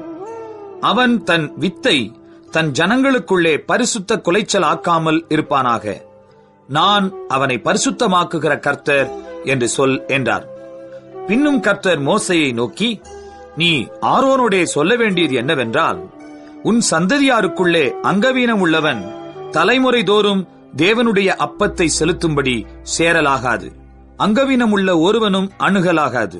குருடனானாலும், சப்பானி ஆனாலும், குறுகின அல்லது நீண்ட அவயவம் உள்ளவன் ஆனாலும், காலொடிந்தவனானாலும், கையொடிந்தவனானாலும், கூணனானாலும், குள்ளனானாலும், பூவிழிந்த கண்ணனானாலும், சூரியனானாலும், அசருள்ளவனானாலும், விதை நசுங்கினவனானாலும் அணுகலாகாது. ஆசாரியனாகிய ஆரோனின் சந்ததியாரில் அங்கவீனம் உள்ள ஒருவனும் கர்த்தரின் தகன பலிகளை செலுத்த சேரலாகாது. அவன் அங்கவீனம் உள்ளவனாகையால் அவன் தேவனுடைய அப்பத்தை செலுத்த சேரலாகாது. அவன் தன் தேவனுடைய அப்பமாகிய மகா பரிசுத்தமானவைகளிலும் மற்ற பரிசுத்தமானவைகளிலும் புசிக்கலாம். ஆனாலும் அவன் அங்கவீனம் உள்ளவனாகையால் அவன் என் பரிசுத்த ஸ்தலங்களை பரிசுத்த குலைச்சலாக்காதபடிக்கு திரைக்குள்ளே போகாமலும் பலிபீடத்தண்டையில் சேராமலும் இருப்பானாக. நான் அவர்களை பரிசுத்தமாக்குகிற கர்த்தர் என்று சொல் என்றார். மோசே இவைகளை ஆரோனோடும் அவன் குமாரரோடும் இஸ்ரவேல் புத்திரர் அனைவரோடும் சொன்னான். லேவியராகமம் 22 அதிகாரம். பின்னும் கர்த்தர் மோசேயை நோக்கி, இஸ்ரவேல் புத்திரர் எனக்கென்று நியமித்து செலுத்துகிற பரிசுத்த வஸ்துக்களை குறித்து ஆரோனும் அவன் குமாரரும் என் பரிசுத்த நாமத்தை பரிசுத்த குலைச்சல் ஆக்காதபடிக்கு எச்சரிக்கையாயிருக்க வேண்டும் என்று அவர்களுடைய சொல். நான் கர்த்தர்.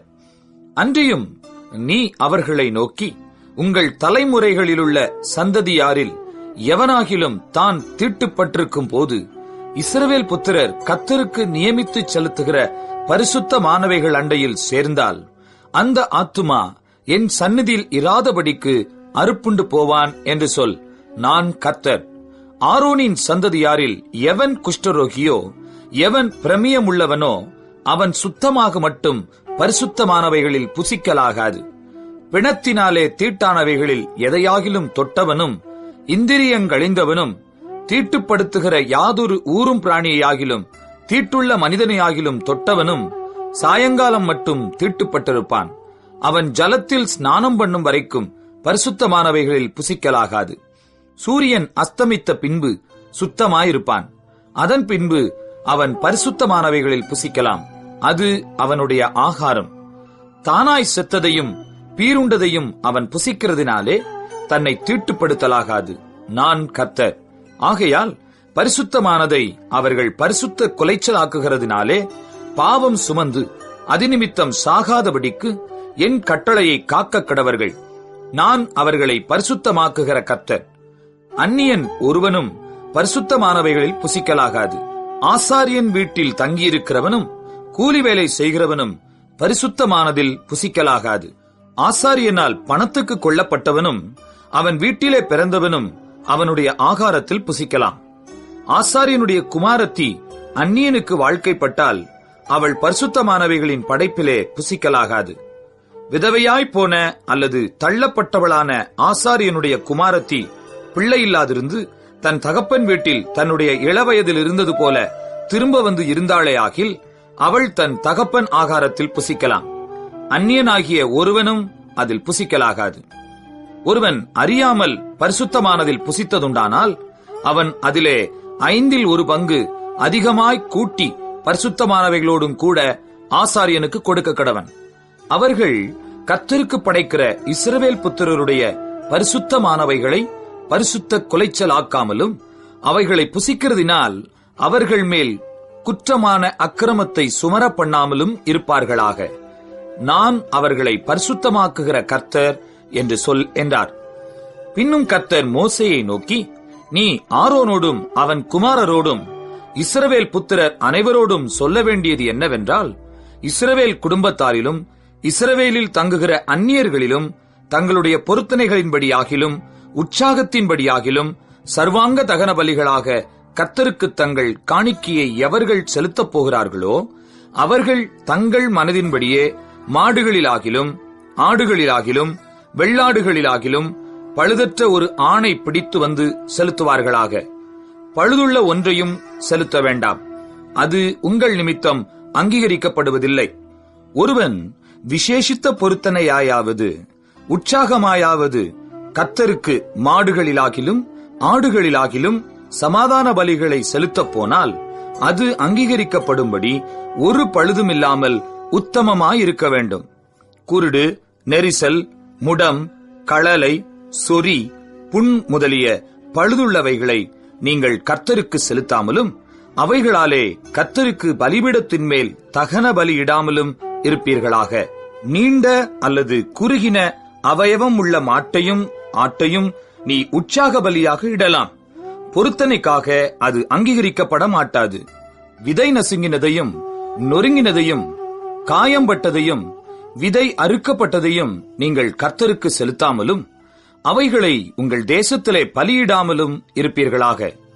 அந்நியபுத்திரன் கையிலும் இப்படிப்பட்டதை வாங்கி தேவனுக்கு அப்பமாக செலுத்தீர்களாக. அவைகளின் கேடும் பழுதும் அவைகளில் இருக்கிறது, அவைகள் உங்களுக்காக அங்கீகரிக்கப்படுவதில்லை என்று சொல் என்றார். பின்னும் கர்த்தர் மோசேயை நோக்கி, ஒரு கன்றாவது செம்மறியாட்டு குட்டியாவது வெள்ளாட்டு குட்டியாவது பிறந்தால் அது 7 நாள் தன் தாயினிடத்தில் இருக்க கடவது. 8ஆம் நாள் முதல் அது கர்த்தருக்கு தகன பலியாக அங்கீகரிக்கப்படும். பசுவையும் அதன் கன்றையும் ஆட்டையும் அதன் குட்டியையும் ஒரே நாளில் கொல்ல வேண்டாம். கர்த்தருக்கு ஸ்தோத்திர பலியை செலுத்துவீர்களானால் மனப்பூர்வமாய் அதை செலுத்துவீர்களாக. அந்நாளிலேதான் அது புசிக்கப்பட வேண்டும். விடியற்காலம் மட்டும் நீங்கள் அதில் ஒன்றும் மீதியாக வைக்க வேண்டாம். நான் கர்த்தர். நீங்கள் என் கட்டளைகளை கைக்கொண்டு அவைகளின்படி செய்யக் கடவீர்கள். நான் கர்த்தர். என் பரிசுத்த நாமத்தை பரிசுத்த கொலைச்சலாக்காதிருப்பீர்களாக. நான் இஸ்ரவேல் புத்திரர் நடுவே பரிசுத்தர் என்று மதிக்கப்படுவேன். நான் உங்களை பரிசுத்தமாக்குகிற கர்த்தர். நான் உங்களுக்கு தேவனாயிருப்பதற்காக உங்களை எகிப்து தேசத்திலிருந்து புறப்பட பண்ணினேன். நான் கர்த்தர் என்று சொல் என்றார். லேவியராகமம் 23ஆம் அதிகாரம். பின்னும் கர்த்தர் மோசேயை நோக்கி, நீ இஸ்ரவேல் புத்திரரோடே சொல்ல வேண்டியது என்னவென்றால், சபை கூடி வந்து பரிசுத்த நாட்களாக ஆசரிக்கும்படி நீங்கள் கூற வேண்டிய கர்த்தருடைய பண்டிகை நாட்களாவன. 6 நாளும் வேலை செய்ய வேண்டும். 7ஆம் நாள் பரிசுத்த சபை கூடுதலான ஓய்வு நாள். அதில் ஒரு வேலையும் செய்ய வேண்டாம். அது உங்கள் வாசஸ்தலங்களிலெல்லாம் கர்த்தருக்கென்று ஓய்ந்திருக்கும் நாளாயிருப்பதாக.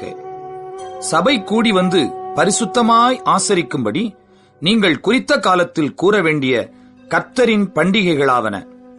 1ஆம் மாதம் 14ஆம் தேதி அந்தி நேரமாகிற வேளையிலே கர்த்தரின் பஸ்கா பண்டிகையும், அந்த மாதம் 15ஆம் தேதியிலே கர்த்தருக்கு புளிப்பில்லா அப்ப பண்டிகையுமாயிருக்கும். 7 நாள் புளிப்பில்லா அப்பங்களை புசிக்க வேண்டும். 1ஆம் நாள் உங்களுக்கு பரிசுத்தமான சபை கூடுதல். அதிலே சாதாரணமான யாதொரு வேலையும் செய்ய வேண்டாம். 7 நாளும் கர்த்தருக்கு தகன பலியிட வேண்டும். 7ஆம் நாள் பரிசுத்தமான சபை கூடுதல். அதில் சாதாரணமான யாதொரு வேலையும் செய்யலாகாது என்று சொல் என்றார். பின்னும் கர்த்தர் மோசேயை நோக்கி, நீ இஸ்ரவேல் புத்திரரோடே சொல்ல வேண்டியது என்னவென்றால், நான் உங்களுக்கு கொடுக்கும் தேசத்தில் நீங்கள் போய் சேர்ந்து அதன் வெள்ளாண்மையை அறுக்கும்போது உங்கள் அறுப்பின் முதற்பலனாகிய ஒரு கதிர்க்கட்டை ஆசாரியனிடத்தில் கொண்டு வர கடவீர்கள். உங்களுக்காக அது அங்கீகரிக்கப்படும்படி ஆசாரியன் அந்த கதிர்க்கட்டை ஓய்வு நாளுக்கு மறுநாளில் கர்த்தருடைய சந்நிதியில் அசைவாட்ட வேண்டும். நீங்கள் அந்த கதிர்க்கட்டை அசைவாட்டும் நாளில் கர்த்தருக்கு சர்வாங்க தகன பலியாக 1 வயதான பழுதற்ற ஒரு ஆட்டுக்குட்டியையும், கர்த்தருக்கு சுகந்த வாசனையான தகன பலியாக 1 மரக்காலிலே 10 2 பங்கானதும் எண்ணெயிலே பிசைந்ததுமான மெல்லிய மாவாகிய போஜன பலியையும் திராட்சை பழ ரசத்திலே கார்ப்படியாகிய பான பலியையும் செலுத்த கடவீர்கள்.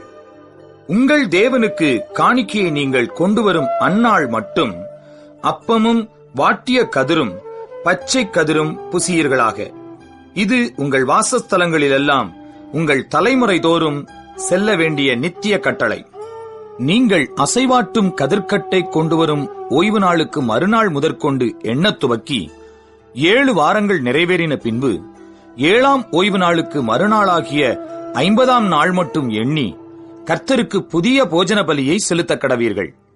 நீங்கள் ஒரு மரக்காலிலே 10 பங்காகிய மெல்லிய மாவிலே புளிப்பாக பாகம் பண்ணப்பட்ட அசைவாட்டும் காணிக்கையாயிருக்கிற 2 அப்பங்களை உங்கள் வாசஸ்தலங்களிலிருந்து கர்த்தருக்கென்று முதற் பலனாக கொண்டு வந்து அப்பத்தோடே கூட கர்த்தருக்கு சர்வாங்க தகன பலியாக 1 வயதான பழுதற்ற 7 ஆட்டுக்குட்டிகளையும் 1 காளையையும் 2 ஆட்டுக்கடாக்களையும் கர்த்தருக்கு சுகந்த வாசனையான தகன பலியாக அவைகளுக்கு அடுத்த போஜன பலியையும் பான பலிகளையும் செலுத்தி, வெள்ளாடுகளில் 1 கடாவை பாவ நிவாரண பலியாகவும் 1 வயதான 2 ஆட்டுக்குட்டிகளை சமாதான பலியாகவும் இடக்கடவீர்கள்.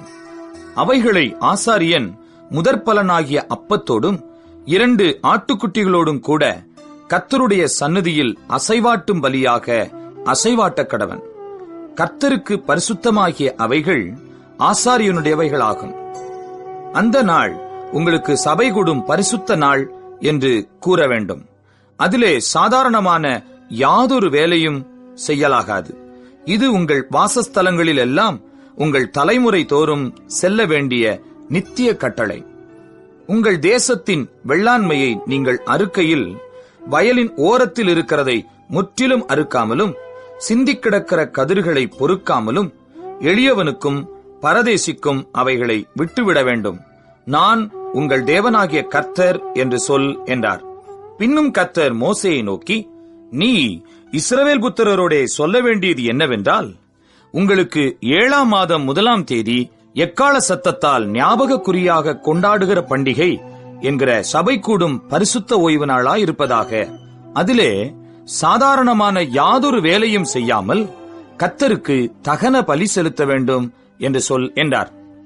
பின்னும் கர்த்தர் மோசேயை நோக்கி, அந்த 7ஆம் மாதம் 10ஆம் தேதி உங்களுக்கு பாவ நிவிர்த்தி செய்யும் நாளும் சபை கூடும் பரிசுத்த நாளுமாயிருப்பதாக.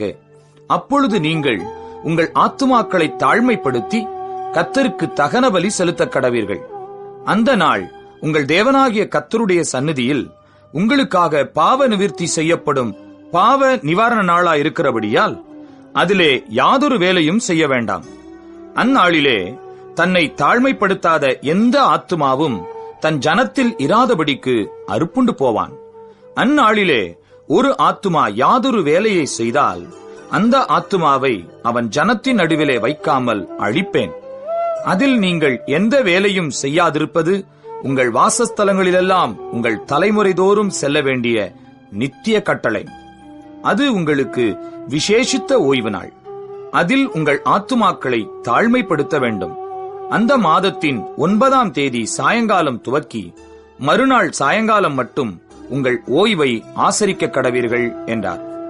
பின்னும் கர்த்தர் மோசேயை நோக்கி, நீ இஸ்ரவேல் புத்திரரோடே சொல்ல வேண்டியது என்னவென்றால், அந்த 7ஆம் மாதம் 15ஆம் தேதி முதல் 7 நாளளவும் கர்த்தருக்கு ஆசரிக்கும் கூடார பண்டிகையாயிருப்பதாக. 1ஆம் நாள் சபை கூடும் பரிசுத்த நாள்.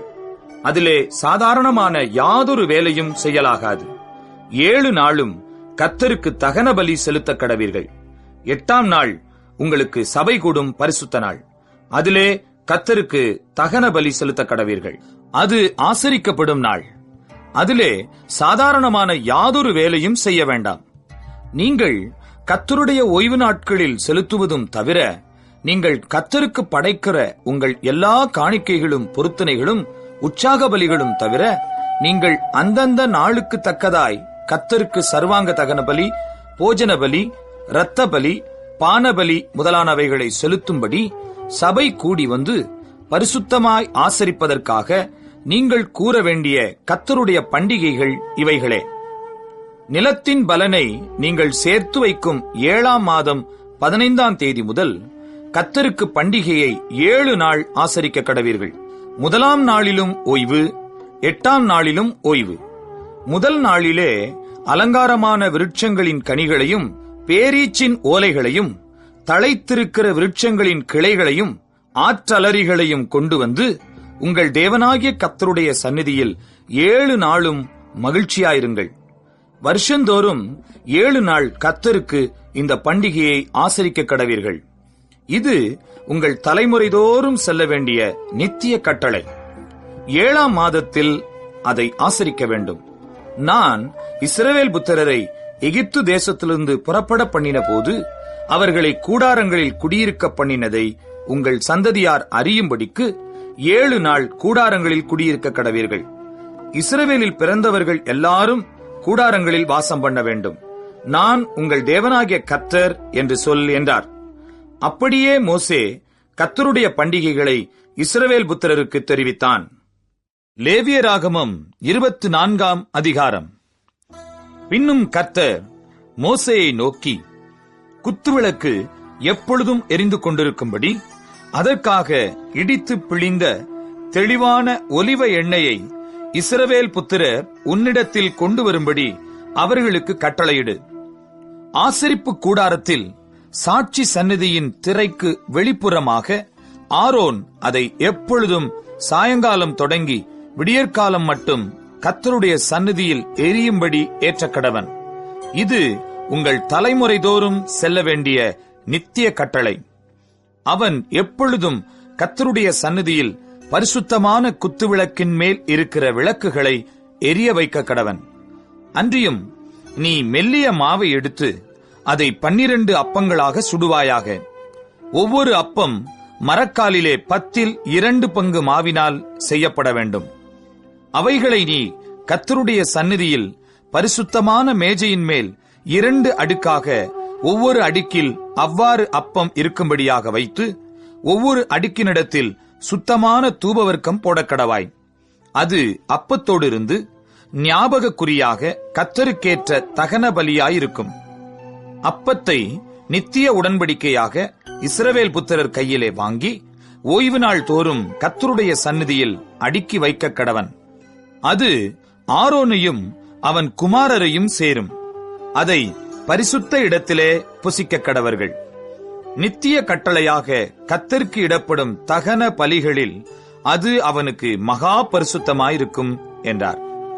அக்காலத்திலே இஸ்ரவேல் ஜாதியான ஸ்திரீக்கும் எகிப்திய புருஷனுக்கும் பிறந்த புத்திரனாகிய ஒருவன் இஸ்ரவேல் புத்திரரோடே கூட புறப்பட்டு வந்திருந்தான். இவனும் இஸ்ரவேலனாகிய ஒரு மனிதனும் பாளையத்திலே சண்டை பண்ணினார்கள். அப்பொழுது இஸ்ரவேல் ஜாதியான அந்த ஸ்திரீயின் மகன் கர்த்தரின் நாமத்தை நிந்தித்து தூஷித்தான். அவனை மோசேயினிடத்தில் கொண்டு வந்தார்கள். அவன் தாயின் பேர் செலோமித். அவள் தான் கோத்திரத்தானாகிய திப்ரியின் குமாரத்தி.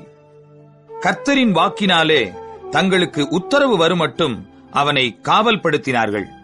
அப்பொழுது கர்த்தர் மோசேயை நோக்கி, தூஷித்தவனை பாளையத்துக்கு புறம்பே கொண்டு போ. கேட்டவர்கள் எல்லாரும் தங்கள் கைகளை அவன் தலையின் மேல் வைப்பார்களாக. பின்பு சபையார் எல்லாரும் அவனை கல்லெறிய கடவர்கள். மேலும் நீ இஸ்ரவேல் புத்திரரை நோக்கி, எவனாகிலும் தன் தேவனை தூஷித்தால் அவன் தன் பாவத்தை சுமப்பான்.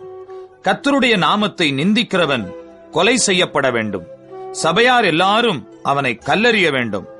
பரதேசியானாலும் சுதேசியானாலும் கர்த்தரின் நாமத்தை தூஷிக்கிறவன் கொலை செய்யப்பட வேண்டும். ஒரு மனிதனை கொல்லுகிறவன் எவனோ அவன் கொலை செய்யப்பட வேண்டும். மிருகத்தை கொன்றவன் மிருகத்துக்கு மிருகம் கொடுக்க கடவன். ஒருவன் பிறனை ஊனப்படுத்தினால் அவன் செய்தபடியே அவனுக்கும் செய்யப்பட கடவது. நொறுக்குதலுக்கு நொறுக்குதல், கண்ணுக்கு கண், பல்லுக்கு பல். அவன் ஒரு மனிதனை ஊனப்படுத்தினது போல அவனும் ஊனப்படுத்தப்பட வேண்டும். மிருகத்தை கொன்றவன் பதில் கொடுக்க வேண்டும். மனிதனை கொன்றவனோ கொலை செய்யப்பட கடவன். உங்களில் பரதேசிக்கும் சுதேசிக்கும் ஒரே நியாயம் இருக்க வேண்டும். நான் உங்கள் தேவனாகிய கர்த்தர் என்று சொல் என்றார். அப்படியே தூஷித்தவனை பாளையத்துக்கு புறம்பே கொண்டு போய் அவனை கல்லெறியும்படி மோசே இஸ்ரவேல் புத்திரரோடே சொன்னான். கர்த்தர் மோசேக்கு கட்டளையிட்டபடியே செய்தார்கள். லேவியராகமம் 25ஆம் அதிகாரம். கர்த்தர் சீனாய் மலையில் மோசேயை நோக்கி, நீ இஸ்ரவேல் புத்திரரோடே சொல்ல வேண்டியது என்னவென்றால், நான் உங்களுக்கு கொடுக்கும் தேசத்திலே நீங்கள் போய் சேர்ந்திருக்கும் போது தேசம் கர்த்தருக்கென்று ஓய்வு கொண்டாட வேண்டும். 6 வருஷம் உன் வயலை விதைத்து உன் திராட்சத் தோட்டத்தை கிளை கழித்து அதன் பலனை சேர்ப்பாயாக. 7ஆம் வருஷத்திலோ கர்த்தருக்கென்று ஓய்ந்திருக்கும் ஓய்வு தேசத்திற்கு இருக்க வேண்டும். அதில் உன் வயலை விதைக்காமலும் உன் திராட்சத் தோட்டத்தை கிளை கழிக்காமலும் தானாய் விளைந்து பயிரானதை அறுக்காமலும் கிளை கழிக்காதே விட்ட திராட்சை செடியின் பழங்களை சேர்க்காமலும் இருப்பாயாக. தேசத்துக்கு அது ஓய்வு வருஷமாய் இருக்க கடவது. தேசத்தின் ஓய்விலே பயிராகிறது உங்களுக்கு ஆகாரமாயிருப்பதாக. உன் வேலைக்காரனுக்கும் உன் வேலைக்காரிக்கும் உன் கூலிக்காரனுக்கும் உன்னிடத்தில் தங்குகிற அந்நியனுக்கும் உன் நாட்டு மிருகத்துக்கும் உன் தேசத்தில் இருக்கிற காட்டு மிருகத்துக்கும் அதில் விளைந்திருப்பதெல்லாம் ஆகாரமாயிருப்பதாக. அன்றியும் 7 ஓய்வு வருஷங்களுள்ள 7 வருஷங்களை எண்ணுவாயாக. அந்த 7 ஓய்வு வருஷங்களும் 49 வருஷமாகும். அப்பொழுதும் 7ஆம் மாதம் 10ஆம் தேதியில் எக்காள சத்தம் தொனிக்கும்படி செய்ய வேண்டும். பாவ நிவாரண நாளில் உங்கள் தேசமெங்கும் எக்காள சத்தம் தொனிக்கும்படி செய்ய வேண்டும். 50ஆம் வருஷத்தை பரிசுத்தமாக்கி தேசமெங்கும் அதன் குடிகளுக்கெல்லாம் விடுதலை கூற கடவீர்கள். அது உங்களுக்கு யூபிலி வருஷம். அதிலே உங்களில் ஒவ்வொருவனும் தன் தன் காணியாட்சிக்கும் தன் தன் குடும்பத்துக்கும் திரும்பி போக கடவன். அந்த 50ஆம் வருஷம் உங்களுக்கு யூபிலி வருஷமாயிருப்பதாக. அதிலே விதைக்காமலும் தானாய் விளைந்து பயிரானதை அறுக்காமலும் கிளை கழிக்காமல் விடப்பட்ட திராட்சை செடியின் பழங்களை சேர்க்காமலும் இருப்பீர்களாக. அது யூபிலி வருஷம். அது உங்களுக்கு பரிசுத்தமாயிருக்க வேண்டும்.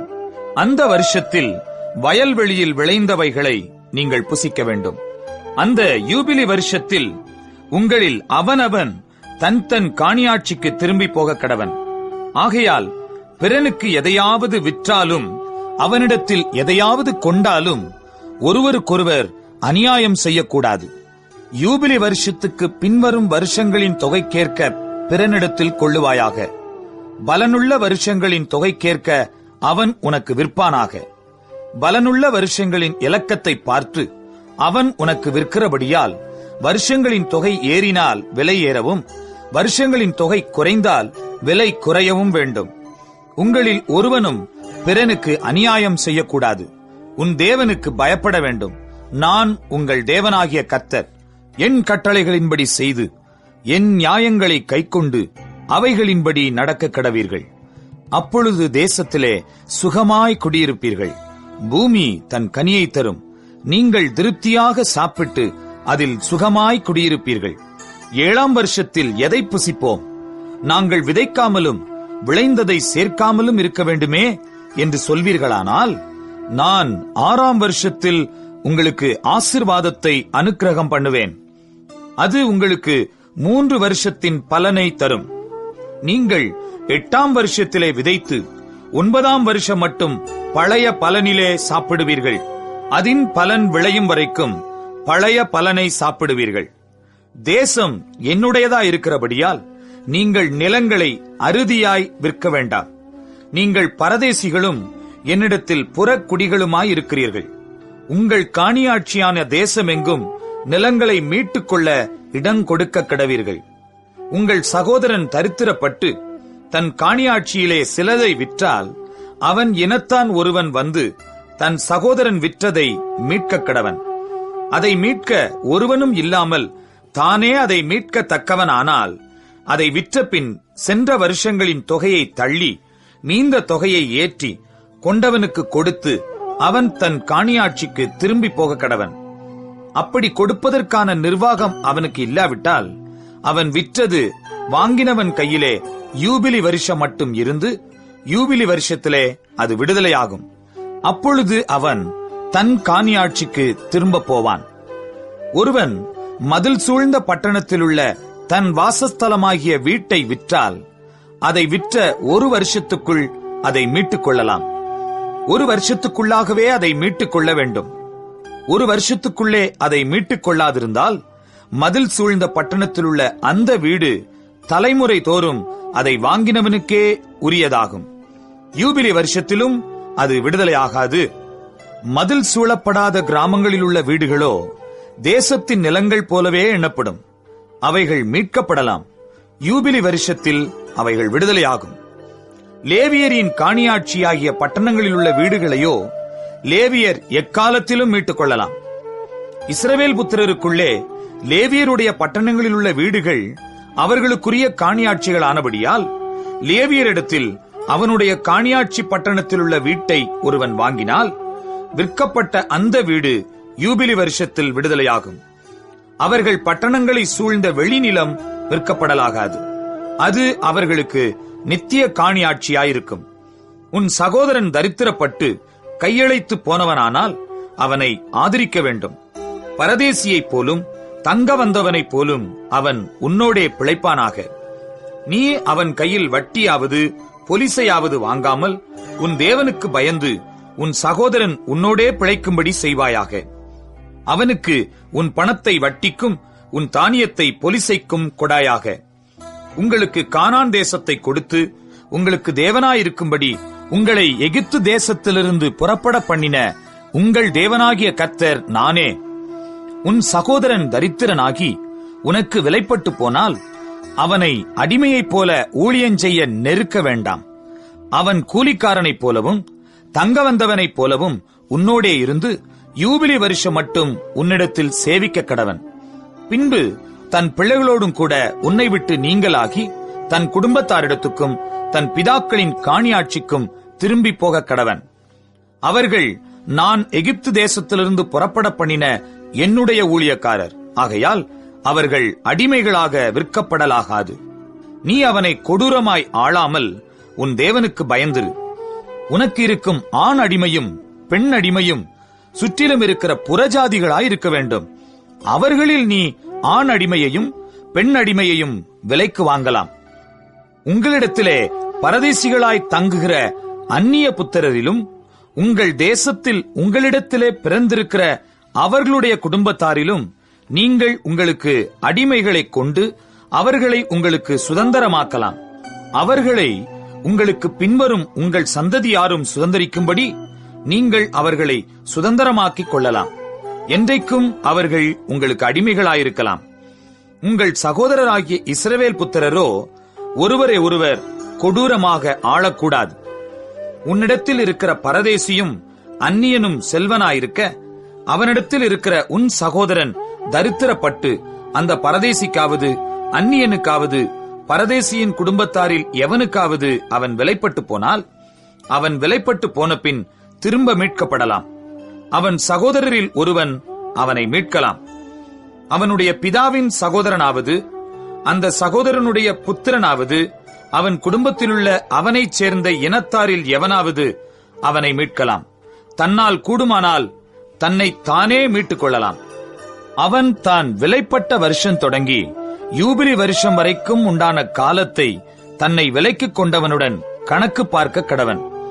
அவனுடைய விலைக்கரையம் கூலிக்காரனுடைய காலக்கணக்கு போல வருஷத் தொகைக்கு ஒத்து பார்க்க வேண்டும். இன்னும் அநேக வருஷங்கள் இருந்தால் அவன் தன் விலைக்கரையத்திலே அவைகளுக்கு தக்கதை தன்னை மீட்கும் பொருளாக திரும்ப கொடுக்க கடவன். யூபிலி வருஷம் மட்டும் மீதியாயிருக்கிற வருஷங்கள் கொஞ்சமே ஆனால் அவனோட கணக்கு பார்த்து தன் வருஷங்களுக்கு தக்கதை தன்னை மீட்கும் பொருளாக திரும்ப கொடுக்க வேண்டும். இவன் வருஷத்திற்கு வருஷம் கூலி பொருந்திக் கொண்ட கூலிக்காரனைப் போல அவனிடத்தில் இருக்க வேண்டும். அவன் இவனை உனக்கு முன்பாக கொடூரமாய் ஆளக்கூடாது. இப்படி இவன் மீட்டுக் கொள்ளப்படாதிருந்தால் இவனும் இவனோடே கூட இவன் பிள்ளைகளும் யூபிலி வருஷத்தில் விடுதலையாவார்கள். இஸ்ரவேல் புத்திரர் என் ஊழியக்காரர். அவர்கள் நான் எகிப்து தேசத்திலிருந்து புறப்பட பண்ணின என் ஊழியக்காரரே. நான் உங்கள் தேவனாகிய கர்த்தர். லேவியராகமம் 26 அதிகாரம். நீங்கள் உங்களுக்கு விக்கிரகங்களையும் சுரூபங்களையும் உண்டாக்காமலும் உங்களுக்கு சிலையை நிறுத்தாமலும் சித்திரன் தீர்ந்த கல்லை நமஸ்கரிக்கும் பொருட்டு உங்கள் தேசத்தில் வைக்காமலும் இருப்பீர்களாக. நான் உங்கள் தேவனாகிய கர்த்தர். என் ஓய்வு நாட்களை ஆசரித்து என் பரிசுத்த ஸ்தலத்தை குறித்து பயபக்தியாயிருப்பீர்களாக. நான் கர்த்தர். நீங்கள் என் கட்டளைகளின்படி நடந்து என் கற்பனைகளை கைக்கொண்டு அவைகளின்படி செய்தால் நான் ஏற்ற காலத்தில் உங்களுக்கு மழை பெய்ய பண்ணுவேன்.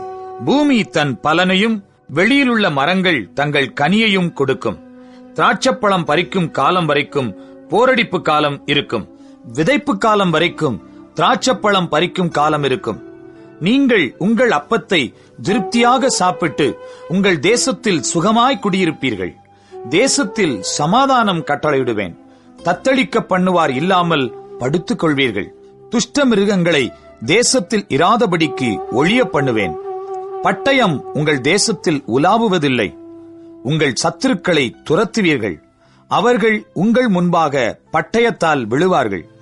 உங்களில் 5 பேர் 100 பேரை துரத்துவார்கள். உங்களில் 100 பேர் 10,000 பேரை துரத்துவார்கள். உங்கள் சத்துருக்கள் உங்களுக்கு முன்பாக பட்டயத்தால் விழுவார்கள். நான் உங்கள் மேல் கண்ணோக்கமாயிருந்து உங்களை பலுகவும் பெருகவும் பண்ணி உங்களோட என் உடன்படிக்கையை திடப்படுத்துவேன். போன வருஷத்து பழைய தானியத்தை சாப்பிட்டு புதிய தானியத்துக்கு இடம் உண்டாகும்படி பழையதை விலக்குவீர்கள். உங்கள் நடுவில் என் வாசஸ்தலத்தை ஸ்தாபிப்பேன். என் ஆத்துமா உங்களை அரோசிப்பதில்லை. நான் உங்கள் நடுவிலே உலாவி உங்கள் தேவனாயிருப்பேன். நீங்கள் என் ஜனமாயிருப்பீர்கள். நீங்கள் எகிப்தியருக்கு அடிமைகளாயிராதபடிக்கு நான் அவர்கள் தேசத்திலிருந்து உங்களை புறப்பட பண்ணி உங்கள் நுகத்தடிகளை முறித்து உங்களை நிமிர்ந்து நடக்க பண்ணின உங்கள் தேவனாகிய கர்த்தர். நீங்கள் எனக்கு செவிகொடாமலும் இந்த கற்பனைகள் எல்லாவற்றின்படி செய்யாமலும் என் கட்டளைகளை வெறுத்து உங்கள் ஆத்துமா என் நியாயங்களை அரோசித்து என் கற்பனைகள் எல்லாவற்றின்படியும் செய்யாதபடிக்கு என் உடன்படிக்கையை நீங்கள் மீறி போடுவீர்களாகில் நான் உங்களுக்கு செய்வது என்னவென்றால், கண்களை பூத்து போக பண்ணுகிறதற்கும் இருதயத்தை துயரப்படுத்துகிறதற்கும் திகிலையும் ஈழையையும் காய்ச்சலையும் உங்களுக்கு வரப்பண்ணுவேன். நீங்கள் விதைக்கும் விதை விருதாவாயிருக்கும். உங்கள் சத்துருக்கள் அதன் பலனை தின்பார்கள். நான் உங்களுக்கு விரோதமாக என் முகத்தை திருப்புவேன். உங்கள் சத்துருக்களுக்கு முன்பாக முறிய அடிக்கப்படுவீர்கள். உங்கள் பகைஞர் உங்களை ஆளுவார்கள். துரத்துவார் இல்லாதிருந்தும் ஓடுவீர்கள். இவ்விதமாய் நான் உங்களுக்கு செய்தும் இன்னும் நீங்கள் எனக்கு செவிகொடாதிருந்தால் உங்கள் பாவங்களின் நிமித்தம் பின்னும் ஏளத்தனையாக உங்களை தண்டித்து உங்கள் வல்லமையின் பெருமையை முறித்து உங்கள் வானத்தை இரும்பை போலவும் உங்கள் பூமியை வெண்கலத்தைப் போலவும் ஆக்குவேன். உங்கள் பலன் விருதாவிலே செலவழியும். உங்கள் தேசம் தன் பலனையும் தேசத்தின் மரங்கள் தங்கள் கனிகளையும் கொடுக்க மாட்டாது. நீங்கள் எனக்கு செவி கொடுக்க மனதில்லாமல் எனக்கு எதிர்த்து நடப்பீர்களானால் நான் உங்கள் பாவங்களுக்கு தக்கதாக இன்னும் ஏளத்தனை வாதையை உங்கள் மேல் வரப்பண்ணி உங்களுக்குள்ளே வெளியின் துஷ்ட மிருகங்களை வரவிடுவேன். அவைகள் உங்களை பிள்ளைகளற்றவர்களாக்கி உங்கள் மிருக ஜீவன்களை அழித்து உங்களை குறைந்து போக பண்ணும். உங்கள் வழிகள் பாழாய் கிடக்கும். நான் செய்யும் தண்டனையினால் நீங்கள் குணப்படாமல் எனக்கு எதிர்த்து நடந்தால் நான் உங்களுக்கு எதிர்த்து நடந்து உங்கள் பாவங்களின் நிமித்தம் ஏளத்தனையாக வாதித்து என் உடன்படிக்கையை மீறினதற்கு பழிவாங்கும் பட்டயத்தை உங்கள் மேல் வரப்பண்ணி நீங்கள் உங்கள் பட்டணங்களில் சேர்ந்த பின் கொள்ளை நோயை உங்கள் நடுவிலே அனுப்புவேன். சத்துருவின் கையில் ஒப்புக் கொடுக்கப்படுவீர்கள். உங்கள் அப்பம் என்னும் ஆதரவு கோலை நான் முறித்து போடும்போது 10 ஸ்திரீகள் ஒரே அடுப்பில் உங்கள் அப்பத்தை சுட்டு அதை திரும்ப உங்களுக்கு நிறுத்து கொடுப்பார்கள். நீங்கள் சாப்பிட்டும் திருப்தி அடைய மாட்டீர்கள். இன்னும் இவைகள் எல்லாவற்றாலும் நீங்கள் எனக்கு செவிகொடாமல் எனக்கு எதிர்த்து நடந்தால் நானும் உக்கிரத்தோடே உங்களுக்கு எதிர்த்து நடந்து நானே உங்கள் பாவங்களின் நிமித்தம் உங்களை ஏளத்தனையாய் தண்டிப்பேன். உங்கள் குமாரரின் மாம்சத்தையும் உங்கள் குமாரத்திகளின் மாம்சத்தையும் புசிப்பீர்கள். நான் உங்கள் மேடைகளை அழித்து உங்கள் விக்கிரக சிலைகளை நிர்த்துளியாக்கி உங்கள் உடல்களை உங்கள் நரகலான தேவர்களுடைய உடல்கள் மேல் எறிவேன். என் ஆத்துமா உங்களை அரோசிக்கும். நான் உங்கள் பட்டணங்களை வெறுமையும் உங்கள் பரிசுத்த ஸ்தலங்களை பாழுமாக்கி உங்கள் சுகந்த வாசனையை முகராதிருப்பேன். நான் தேசத்தை பாழாக்குவேன். அதிலே குடியிருக்கிற உங்கள் சத்துருக்கள் பிரமிப்பார்கள். ஜாதிகளுக்குள்ளே உங்களை சிதற அடித்து உங்கள் பின்னாக பட்டயத்தை உருவுவேன். உங்கள் தேசம் பாழும், உங்கள் பட்டணங்கள் வனாந்தரமுமாகும். நீங்கள் உங்கள் சத்துருக்களின் தேசத்தில் இருக்கும்போது தேசமானது பாழாய் கிடக்கிற நாளெல்லாம் தன் ஓய்வு நாட்களை ரம்மியமாய் அனுபவிக்கும்.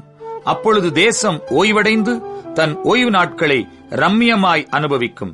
நீங்கள் அதிலே குடியிருக்கும் போது அது உங்கள் ஓய்வு வருஷங்களில் ஓய்வடையாதபடியினாலே அது பாழாய் கிடக்கும் நாளெல்லாம் ஓய்வடைந்திருக்கும். உங்களில் உயிரோடு மீதியாயிருப்பவர்களின் இருதயங்கள் தங்கள் சத்துருக்களின் தேசங்களில் மனத்தளர்ச்சி அடையும்படி செய்வேன். அசைகிற இலையின் சத்தமும் அவர்களை ஓட்டும். அவர்கள் பட்டயத்திற்கு தப்பி ஓடுகிறது போல ஓடி துரத்துவார் இல்லாமல் விழுவார்கள். துரத்துவார் இல்லாமல் பட்டயத்துக்கு முன் விழுவது போல ஒருவர் மேல் ஒருவர் இடறி விழுவார்கள். உங்கள் சத்துருக்களுக்கு முன் நிற்க உங்களுக்கு பலன் இராது. புறஜாதிகளுக்குள்ளே அழிந்து போவீர்கள். உங்கள் சத்துருக்களின் தேசம் உங்களை பட்சிக்கும். உங்களில் தப்பினவர்கள் தங்கள் அக்கிரமங்களின் நிமித்தமும் தங்கள் பிதாக்களின் அக்கிரமங்களின் நிமித்தமும் உங்கள் சத்துருக்களின் தேசங்களில் வாடிப் போவார்கள். அவர்கள் எனக்கு விரோதமாக துரோகம் பண்ணி நடப்பித்த தங்கள் அக்கிரமத்தையும் தங்கள் பிதாக்களின் அக்கிரமத்தையும் அறிக்கையிடுகிறதுமன்றி அவர்கள் எனக்கு எதிர்த்து நடந்தபடியினால் நானும் அவர்களுக்கு எதிர்த்து நடந்து அவர்களுடைய சத்துருக்களின் தேசத்திலே அவர்களை கொண்டு போய் விட்டதையும் அறிக்கையிட்டு விருத்த சேதனமில்லாத தங்கள் இருதயத்தை தாழ்த்தி தங்கள் அக்கிரமத்துக்கு கிடைத்த தண்டனையை நியாயம் என்று ஒத்துக்கொண்டால் நான் யாக்கோபோடே பண்ணின என் உடன்படிக்கையும் ஈசாக்கோடே பண்ணின என் உடன்படிக்கையும் ஆபிரகாமோடே பண்ணின என் உடன்படிக்கையும் நினைப்பேன். தேசத்தையும் நினைப்பேன். தேசம் அவர்களாலே விடப்பட்டு பாழாய் கிடக்கிறதுனாலே தன் ஓய்வு நாட்களை ரம்யமாய் அனுபவிக்கும். அவர்கள் என் நியாயங்களை அவமதித்து அவர்களுடைய ஆத்துமா என் கட்டளைகளை வெறுத்தபடியினால் அடைந்த தங்களுடைய அக்கிரமத்தின் தண்டனையை நியாயம் என்று ஒத்துக்கொள்வார்கள். அவர்கள் தங்கள் சத்துருக்களின் தேசத்தில் இருந்தாலும் நான் அவர்களை நிர்மூலமாக்கத்தக்கதாகவும் நான் அவர்களோடே பண்ணின என் உடன்படிக்கையை அபத்தமாக்கத்தக்கதாகவும் நான் அவர்களை கைவிடவும் வெறுக்கவும் மாட்டேன். நான் அவர்கள் தேவனாகிய கர்த்தர். அவர்களுடைய தேவனாயிருக்கும்படிக்கு நான் புறஜாதிகளின் கண்களுக்கு முன்பாக எகிப்து தேசத்திலிருந்து அவர்களை புறப்படச் செய்து அவர்களுடைய முன்னோர்களோட நான் பண்ணின உடன்படிக்கையை அவர்கள் நிமித்தம் நினைவு கூறுவேன். நான் கர்த்தர் என்று சொல் என்றார். கர்த்தர் தமக்கும் இஸ்ரவேல் சந்ததியாருக்கும் நடுவே இருக்கும்படி மோசேயை கொண்டு சீனாய் மலையின் மேல் கொடுத்த கட்டளைகளும் நியாயங்களும் இவைகளே. லேவியராகமம் 27ஆம் அதிகாரம். பின்னும் கர்த்தர் மோசேயை நோக்கி, நீ இஸ்ரவேல் புத்திரரோடே சொல்ல வேண்டியது என்னவென்றால், யாதாம் ஒருவர் ஒரு விசேஷித்த பொருத்தனை பண்ணியிருந்தால் பொருத்தனை பண்ணப்பட்டவர்கள் உன் மதிப்பின்படி கர்த்தருக்கு உரியவர்கள். 20 வயது முதல் 60 வயதுக்கு உட்பட்ட ஆண் பிள்ளையை நீ பரிசுத்த ஸ்தலத்தின் சேக்கலாகிய 50 வெள்ளிச் சேக்கலாகவும் பெண் பிள்ளையை 30 சேக்கலாகவும் மதிப்பாயாக. 5 வயது முதல் 20 வயதுக்கு உட்பட்ட ஆண் பிள்ளையை 20 சேக்கலாகவும் பெண் பிள்ளையை 10 சேக்கலாகவும், 1 மாதம் முதல் 5 வயதுக்கு உட்பட்ட ஆண் பிள்ளையை 5 வெள்ளிச் சேக்கலாகவும் பெண் பிள்ளையை 3 வெள்ளிச் சேக்கலாகவும், 60 வயது தொடங்கி அதற்கு மேற்பட்ட வயதுள்ள ஆண் பிள்ளையை 15 சேக்கலாகவும் பெண் பிள்ளையை 10 சேக்கலாகவும் மதிக்க கடவாய். உன் மதிப்பின்படி செலுத்தக்கூடாத தரித்திரனாயிருந்தால் அவன் ஆசாரியனுக்கு முன்பாக வந்து நிற்க கடவன். ஆசாரியன் அவனை மதிப்பானாக. பொருத்தனை பண்ணினவனுடைய திராணிக்கேற்றபடி ஆசாரியன் அவனை மதிக்க கடவன். ஒருவன் பொருத்தனை பண்ணினது கர்த்தருக்கு பலியிடப்படத்தக்க மிருக ஜீவனானால் அவன் கர்த்தருக்கு கொடுக்கிற அப்படிப்பட்டதெல்லாம் பரிசுத்தமாயிருப்பதாக. அதை மாற்றாமலும் வேறுபடுத்தாமலும் இருப்பானாக. இழப்பமானதற்கு பதிலாக நலமானதையும் நலமானதற்கு பதிலாக இழப்பமானதையும் செலுத்தாமல் இருப்பானாக. அவன் மிருகத்திற்கு பதிலாக மிருகத்தை மாற்றி கொடுப்பானாகில் அப்பொழுது அதுவும் அதற்கு பதிலாக கொடுத்ததும் பரிசுத்தமாயிருப்பதாக. அது கர்த்தருக்கு பலியிடப்படத்தகாத சுத்தமல்லாத யாதொரு மிருகமானால் அதை ஆசாரியனுக்கு முன்பாக நிறுத்த கடவன். ஆசாரியன் அது நல்லதானாலும் இழப்பமானதானாலும் அதை மதிப்பானாக. உன் மதிப்பின்படியே இருக்க கடவது. அதை மீட்டுக்கொள்ள மனதாயிருந்தானாகில் உன் மதிப்போடே 1/5 கூட்டிக் கொடுக்க கடவன். ஒருவன் தன் வீட்டை கர்த்தருக்கு பரிசுத்தம் என்று நேர்ந்து கொண்டால் ஆசாரியன் அதன் நலத்துக்கும் இழப்பத்துக்கும் தக்கதாக அதை மதிக்க கடவன். ஆசாரியன் மதிக்கிறபடி அது இருக்க கடவது. தன் வீட்டை பரிசுத்தம் என்று நேர்ந்து கொண்டவன் அதை மீட்டுக்கொள்ள மனதாயிருந்தால் நீ மதிக்கும் திரவியத்தோடே 1/5 கூட்டிக் கொடுக்க கடவன். அப்பொழுது அது அவனுடையதாகும். ஒருவன் தன் காணியாட்சியான வயலில் யாதொரு பங்கை கர்த்தருக்கு பரிசுத்தம் என்று நேர்ந்து கொண்டால் உன் மதிப்பு அதன் விதைப்புக்கு தக்கதாயிருக்க வேண்டும். 1 கலம் வார்கோதுமை விதைக்கிற வயல் 50 வெள்ளிச் சேக்கலாக மதிக்கப்பட வேண்டும். யூபிலி வருஷம் முதல் அவன் தன் வயலை பரிசுத்தம் என்று நேர்ந்து கொண்டால் அது உன் மதிப்பின்படி இருக்க வேண்டும். யூபிலி வருஷத்துக்கு பின் தன் வயலை பரிசுத்தம் என்று நேர்ந்து கொண்டானால் யூபிலி வருஷம் மட்டுமுள்ள மற்ற வருஷங்களின்படியே ஆசாரியன் திரவியத்தை கணக்கு பார்த்து அதற்கு தக்கது உன் மதிப்பிலே தள்ளப்பட வேண்டும். வயலை பரிசுத்தம் என்று நேர்ந்து கொண்டவன் அதை மீட்டுக்கொள்ள மனதாயிருந்தால் உன் மதிப்பான திரவியத்தோடே 1/5 கூட்டிக் கொடுக்க கடவன். அப்பொழுது அது அவனுக்கு உறுதியாகும்.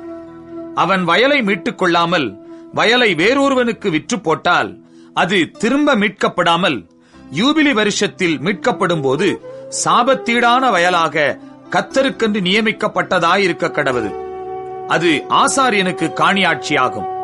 ஒருவன் தனக்கு காணியாட்சி வயலாயிராமல் தான் விலைக்கு வாங்கின ஒரு வயலை கர்த்தருக்கு பரிசுத்தம் என்று நேர்ந்து கொண்டால் அது யூபிலி வருஷம் மட்டும் உன் மதிப்பின்படி பெரும்பிலை இன்னதென்று ஆசாரியன் அவனோடே கணக்கு பார்த்து அந்த உன் மதிப்பை கர்த்தருக்கு பரிசுத்தமாயிருக்கும்படி அவன் அந்நாளிலே கொடுக்க கடவன். யார் கையிலே அந்த வயலை கொண்டானோ அந்த காணியாட்சிக்காரன் வசமாய் அது யூபிலி வருஷத்தில் திரும்பச் சேரும்.